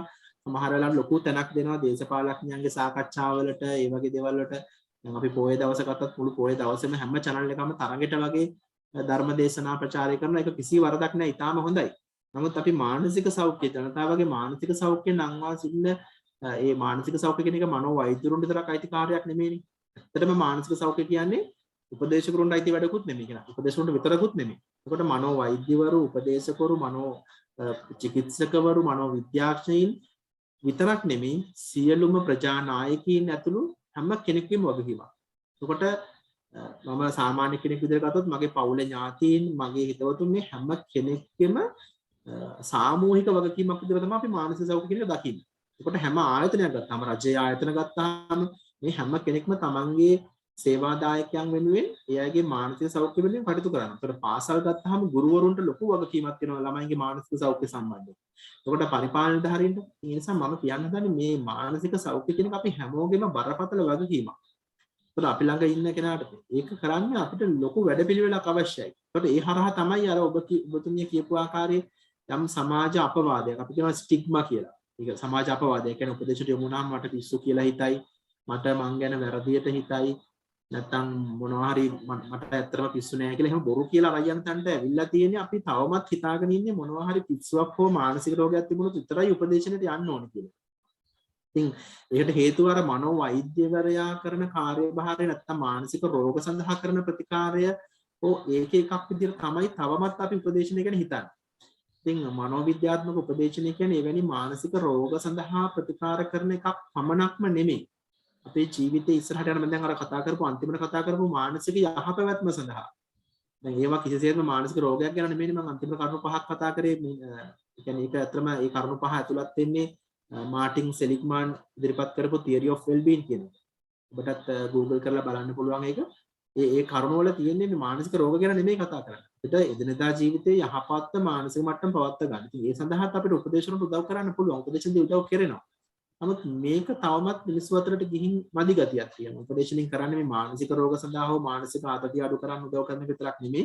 ඒකත් එක ප්‍රධාන කාර්යයක් වෙන අතර තව ගොඩක් දේවල් තියෙනවා. එහෙනම් මේ යහපැවැත්ම වෙනුවෙන් ලොකු දායකත්වයක් උපදේශකරුන් දෙන්න පුළුවන්. ඒ දායකත්වයේ ජනතාව තේරුම් ගත්තොත් මම හිතන්නේ මේගොල්ලෝ ඊටාම උවමනාවෙන් තමන්ගේ දෛවඥයා ළඟට නැත්නම් තමන්ගේ යකදුරා ළඟට යන මට්ටමටම ජනතාව දැනුවත් වෙන්න ඕනේ. ඉතින් තවමත් ජනතාව වැඩිපුර දැනුවත් වෙලා තියෙන්නේ මේ වගේ ප්‍රශ්න ඇති වෙනකොට යකදුරෙක් ළඟට හෝ යම්කිසි දෛවඥයෙක් ළඟට හෝ එවැනි තමන්ගේ කේන්දරේ තරම් යන්න තමයි තාමත් ජනතාව සාමාන්‍ය ජනතාව පෙළ ගැහෙන්නේ. ඉතින් ඒ පෙළ ගැහෙන ජනතාව උපදේශනයේ පැත්තට හැරවීමේ වගකීම මම හිතන්නේ අපි හැමෝටම තියෙනවා කියලා. දැන් මම හිතන්නේ නිර්මලාට ප්‍රශ්නයක් තිබුණා. නිර්මලා සර් ගොඩාක් ස්තුතියි අන්තේනා දේශනය ඇත්තටම ගාක් වැදගත්. මට සර් තියෙන දැන් ඇත්තටම දැන් අපි හොඳ මානසික සෞඛ්‍යයක් එක්ක ඉන්නවාද කියලා අපිටම දැනගන්න මොනවා හරි ක්‍රමවේදයක් තියනවාද සර්? ඔව් ඒකත් ඇත්තටම ඔව් ඒකත් හොඳ ප්‍රශ්නයක්. දැන් අපි එහෙම ක්‍රම තියෙනවා ඇත්තටම. ඉතින් කිව්වොත් තියෙනවා. ඒවට සඳහා හදපු tools තියෙනවා. ඒවා අපිට සමහර ඒවා ලංකාවට පාවිච්චි කරන්න වැලිඩේට් කරලා නැහැ. දැන් මේකයි මම කිව්වේ මානසික සෞඛ්‍ය පැත්තෙන් අපේ ජාතික වශයෙන් තියෙන වැඩපිළිවෙල ලොකු අඩුවක් තියෙනවා. ඉතින් මම හැමදාම හිතන දෙයක් තමයි දැන් මනෝ උපදේශකවරුන්ගේ සහ විශේෂයෙන්ම මානසික සෞඛ්‍ය ශාස්ත්‍රයේ වැඩ කරන හැම කෙනෙක්ගේම මානසික සෞඛ්‍ය පරීක්ෂා කරන්න අපි කටයුතු කරන වැඩපිළිවෙලක් තියෙනවා. ඒ කියන්නේ අපිට තනි තනියෙන් ගිහිල්ලා අපිට ඉංග්‍රීසි තේරෙනවා නම් හැබැයි ඉංග්‍රීසි තේරුණත් නෙමෙයි ඒක අර සමහර දැනුම තියෙන්න ඕනේ මේ ටූල් එක පාවිච්චි කරන්න. එහෙම කරගන්න පුළුවන්. හැබැයි එහෙම නැතත් අපිට යම්කිසි මේ සම්බන්ධයෙන් අපේ අඩුම වශයෙන් සුපර්වයිසර් කෙනෙක් එක්ක නැත්නම් අපේ සහෝදර උපදේශකයෙක් මේ ගැන කතා කරන්න ඒ වගේ මේ ප්‍රොෆෙෂනල් ප්‍රැක්ටිස් එකක් අපිට තියෙන්න ඕනේ. ඉතින් ඒක තාම වැදගත්. හැබැයි ඒ වගේ ඒ සඳහා tools තියෙනවා. ඒ කියන්නේ මනෝවිද්‍යාඥයින් පාවිච්චි කරන උපකරණ අපි කියන්නේ ඒවට මේ මිනුම් ක්‍රම තියෙනවා. ඒවා මම බලන්න කරපු දේවල්. සමහර ඒවා මොකද ඒක භාෂාව ප්‍රශ්නයක් වෙන නිසා සමහරවිට භාෂාව සිංහලට පරිවර්තනය කරාම මේ අදහස එන්නේ නැති වෙන්න පුළුවන්. මොකද මට ඒ සම්බන්ධ අත්දැකීමක් තියෙනවා. අර සතිමත් බව කියන එක මනින්න පුළුවන්ද කියලා අපි 5 facet mindfulness කියලා ක්වෙස්චන් එකක් ලංකාවට වැලිඩේට් කරන්න උත්සාහ කරා. ආචාර්ය සෝමාදි සිල්වා, මහාචාර්ය අසංග තිලරත්න, ડોક્ટર ඩී.පී.ඩී. විජේසිංහ සහ මම අපි 4 දෙනා එකතු වෙලා ලොකු අවුරුදු 2ක් විතර මහන්සිලා. ඉතින් අන්තිමට ප්‍රතිඵලය ආවේ ඒක ලංකාවට වැඩ කරන්නේ නැහැ කියන එක. ඒකට හේතුව එකකින් අදහස් කරන දේ සිංහලෙන් පරිවර්තනය කරාම ඉන්නේ නැහැ. අපි ඒ සම්බන්ධව කොළඹ විශ්වවිද්‍යාලයේ සිංහල මහාචාර්යවරු, අධ්‍යාපන කට්ටිය ගොඩක් අය සම්බන්ධ කරගෙන තමයි ඒක හැදුවේ. ඒත් ඒක වැලිඩේට් උනේ නැහැ. අන්තිමට ඉතින් අපි ඒකේ ඒ රිසර්ච් එකේ ප්‍රතිඵලය අපි ඊට පස්සේ ජර්නල් එකකට ලිව්වා. ඉතින් මම කියන්නේ මේ වගේ ඒවා තියෙනවා. ඉතින් ඔය ඔක්කොම කෙරෙන්න අපි ඒ සම්බන්ධව ලොකු අවධානයක් සහ උනන්දුවක් තියෙන්න ඕනනේ. නමුත් ඒ උනන්දුව මදි කියන එකයි මට තාමත් හිතෙන්නේ. ඉතින් විශේෂයෙන්ම අපි හැම කෙනෙක්ගේම මානසික සෞඛ්‍ය පරීක්ෂා කරන්න. විශේෂයෙන් මම හිතන දෙයක් තමයි දැන් අපි දන්නවා දැන් පෝෂණය ගැන, කායික සෞඛ්‍ය ගැන, ව්‍යායාම ගැන ලොකු උනන්දුවක් තියෙනවා. රජයෙන් උනත් අර ජොගින් පාත් හදලා ඒවා කරන එක ඉතාම හොඳ දෙයක් මිනිසුන්ගේ සෞඛ්‍ය සම්බන්ධයෙන්. ඒ හා සමානවම අවධානයක් මානසික සෞඛ්‍යයට එන්න ඕනේ. විශේෂයෙන්ම පාර්ලිමේන්තුවේත් දැන් අපි දන්නවා පාර්ලිමේන්තුවේ ජිම් එකක් පවා තියෙනවා. ඉතින් ඒ മന്ത്രിවරුන්ගේ සහ කාර්ය මණ්ඩලවල මානසික සෞඛ්‍ය ගැන හිතන ඉඳලා ඒකටත් ඒගොල්ලන්ගේ මානසික සෞඛ්‍ය සම්බන්ධව ඔබ කියපු ආකාරයට එහෙම බලන ක්‍රමයක් කොහොම නැත්නම් යම් කාලයකට උපදේශන සහායක් ලබා ගන්න වැඩ පිළිවෙලක් අපිට තියෙනවා. මේක තමයි දැන් එතකොට අපිට යෝජනා කරන්න ඕනේ පාර්ලිමේන්තු මහලේකම්තුමා මාර්ගයෙන් හෝ යම්කිසි වැඩ පිළිවෙලක් අපිට. ඒ පාර්ලිමේන්තු සම්ප්‍රදායටත් මේක ගේන්න ඕනේ. ඉතින් වෙනත් රටවල් වල මේක අනිවාර්යයෙන්ම ක්‍රියාත්මක වෙනවා ඇති. ඉතින් ඒ නිසා එතකොට ඒ අය පාර්ලිමේන්තුවේ කතාවක් කරන්න කලින් පවා ඒගොල්ලන්ට මේ එහෙම අවශ්‍ය නම් හම්බෙන්න එතකොට අපේ රට හැල්ලුවට ලක් වෙන එක, නින්දාවටපත් වෙන එක අඩු කරගන්න පුළුවන්. ඉතින් මම හිතන්නේ මේ වගේ රටේ බලධාරීන්, නිලධාරීන් සහ අපි හැම කෙනෙකුටම මේ මානසික සෞඛ්‍ය ගැන මේ දැනගන්න යම්කිසි පීඩාවකදී ඉන්නේ කියන එක හොයාගන්න මේ ඒක භාවිතා කරන වැඩ පිළිවෙලක් අවශ්‍යයි. නම් එහෙම දේවල් තියෙනවා. මේක භාවිතයේ අඩුවක් තමයි තියෙන්නේ. හොඳයි මම මේ අවස්ථාවේදී මතක් කරන්න කැමති මේ අසහගෙන සිටින හැමදාටම අපේ මීළඟ වැඩසටහන දෙසැම්බර් මාස 11 වන දින පැවැත්වෙනවා. එෙහිදී අපි සාකච්ඡා කරන්නේ චරිත ලක්ෂණ අනුව බුදුදහමේ සිදු කරන මනෝවිද්‍යාත්මක ප්‍රතිකාර සම්බන්ධයෙන්. මෙහිදී අපි සඳහා සාකච්ඡාට භාජනය කරනවා රාග සහ ද්වේෂ චරිත සම්බන්ධයෙන්. මහාචාර්ය අසංග තිලකරත්න මහතා තමයි මේ වැඩසටහන මෙහෙවන්නේ. ඉතින් තව ප්‍රශ්න තිබෙනවා නම් අපිට කාල වේලාව දැන් ඉතාමත්ම සීමිතයි. අපිට තව එක ප්‍රශ්නයකට යන්නත් පුළුවන්.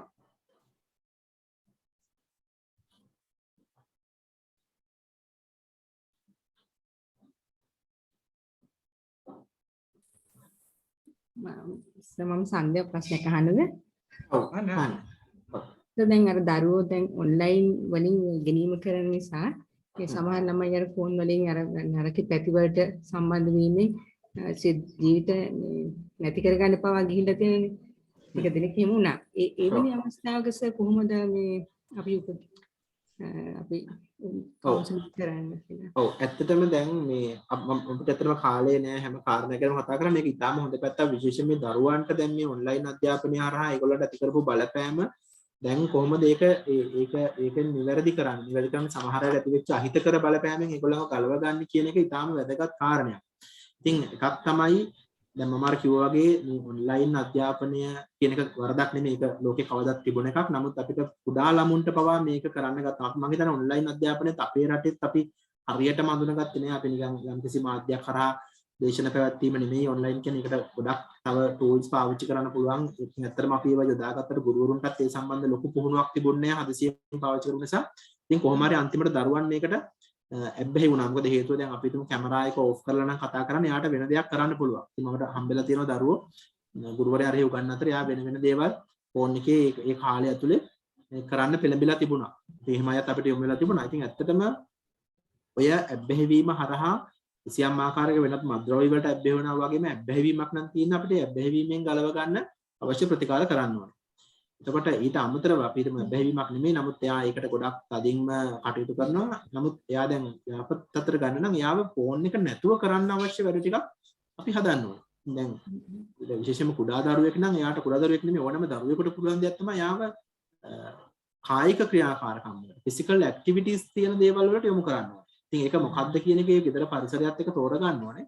දෙමෝපියන්ට දැන් ෆෝන් එකේ ඉන්න එපා කියලා බනිනවට අමතරව දැන් මම ගොඩක් වෙලාවට ඔය වගේ ආපු අයට අර යම් ඇඩික්ෂන් එකක් තිබුණා නම් ඒ සඳහා ඇඩික්ෂන් එක අඩු කරන්න ඒවා කරන අතරේ මම ගොඩක් වෙලාවට කරපු දෙයක් තමයි මේ ඒ වගේ ප්‍රායෝගික වැඩපිළිවෙලක් දෙමව්පියොත් එක්ක සාකච්ඡා කරලා යා වැඩි වෙලාවක් ඒ වගේ දේවල් යොදවන්න.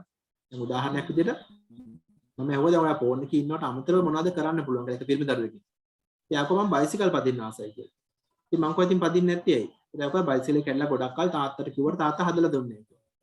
ඉතින් සමහරවිට තාත්තට මේ උපදේශකවරු ළඟට එහෙම ડોක්ටර්ස් ළඟට රයි යන එකට වඩා අඩුවෙන් බයිසිකලේ හදලා දෙන්න පුළුවන්. මොකද ඒ වගේ පොඩි ක්‍රියාවකින් පවා ඒ දරුවව අර පැත්තට ගන්න පුළුවන්. ඉතින් ඒ වගේ අර දරුවෝ ආස දෙන්න එළියට බහලා කරන්න පුළුවන් ක්‍රියාකාරකම්. ඉතින් අපි දැන් තවමත් එළියට යවන්න නැතුව දරුවන්ගේ ගේ ඇතුළේ තියාගෙන ඉන්න නිසා මේක ප්‍රශ්නයක් වෙන්න පුළුවන්. නමුත් අපි සමහර දේවල් වලට යවන නිසා එයා ප්‍රායෝගික වැඩපිළිවෙලකට අපි ගේන්න ඕන දරුවව. ඒකයි මම කියන්නේ මොනවද යාට කරන්න පුළුවන්. ඒ කරන්න ආස දේවල් හොයාගෙන එතකොට යාට තියෙන විනෝදාංශ වලින් අපි තුමු තව විනෝදාංශ 4ක් වෙලා දුන්නොත් ෆෝන් එකකින් කරන වැඩේ තවත් එකක් විතරයි යාට. ඒක පහෙන් එකක් වෙනවා ඒක. එතකොට අපිට ක්‍රමයෙන් ගලව ගන්න පුළුවන් ඒක. හැබැයි ෆෝන් එකේ වෙනත් නරක දේවල් කරනවා නම් ඒක කොහොමත් අනිවාර්යෙන් නවත්ත ගන්නවා. නමුත් අර ෆෝන් එකට ඇබ්බැහි වීම වළක්ව ගන්න අපිට ක්‍රමයෙන් අර වගේ තව තව ඒවා එකතු කරලා යාගේ ජීවිතේට හදා ගන්න පුළුවන්. එහෙම තමයි කරන්න ඕනේ. හොඳයි ඉතින්. හොඳයි අපේ කාල වේලාව අවසానයි. දැන් අපි බොහොමත්ම ස්තුතිවන්ත වෙන අපේ ජ්‍යෙෂ්ඨ මනෝවිද්‍යා උපදේශක ආචාර්ය සුරංග අමරකෝන් මහතාට මේ වැඩසටහන සම්බන්ධයෙන් මේ වැඩසටහනට පැමිණලා එතුමාගේ අත්දැකීම් සහ ඒ උපදේශනාත්මක පැති සම්බන්ධයෙන් සාකච්ඡා කිරීම සම්බන්ධයෙන් අද අපි සාකච්ඡා කරේ නව සාමාන්‍යකරණ යටතේ ශ්‍රී ලාංකික සමාජයේ මොහොතේන මානසික ගැටලු සහ මනෝවිද්‍යාත්මක ප්‍රතිකාර. එතුමා අපිට තවත් එතනින් ඔබට ගිහිල්ලා අපි සමග කතා කරා මානසික යහපැවැත්ම සම්බන්ධයෙන් ඒක කොහොමද තියෙන්නේ කියලා. විශේෂයෙන්ම මනෝවිද්‍යා උපදේශකවරුන් ඇතුළුව හැමදෙනාගේම. ඉතින් අප ඊ타මත්ම සුතිවන්ත වෙන අපගේ ආචාර්ය සුරංග අමරකෝන් මහතාට ඉතින් අද අපි මෙතනින් අපේ වැඩසටහන අවසන් කරනවා. හැමදිනාටම සුබ රාත්‍රියක්. අයබෝවන්. අයිබෝන් ඔබටත් බොහොමත් ස්තුතියි මට ආරාධනා කිරීම පිළිබඳව. ඒ වගේම අපිත් එක්ක ගොඩක් දෙනෙක් රැඳිලා හිටියා සාකච්ඡාව පුරාවට. මේ හැමදිනාටම බොහොම ස්තුතියි.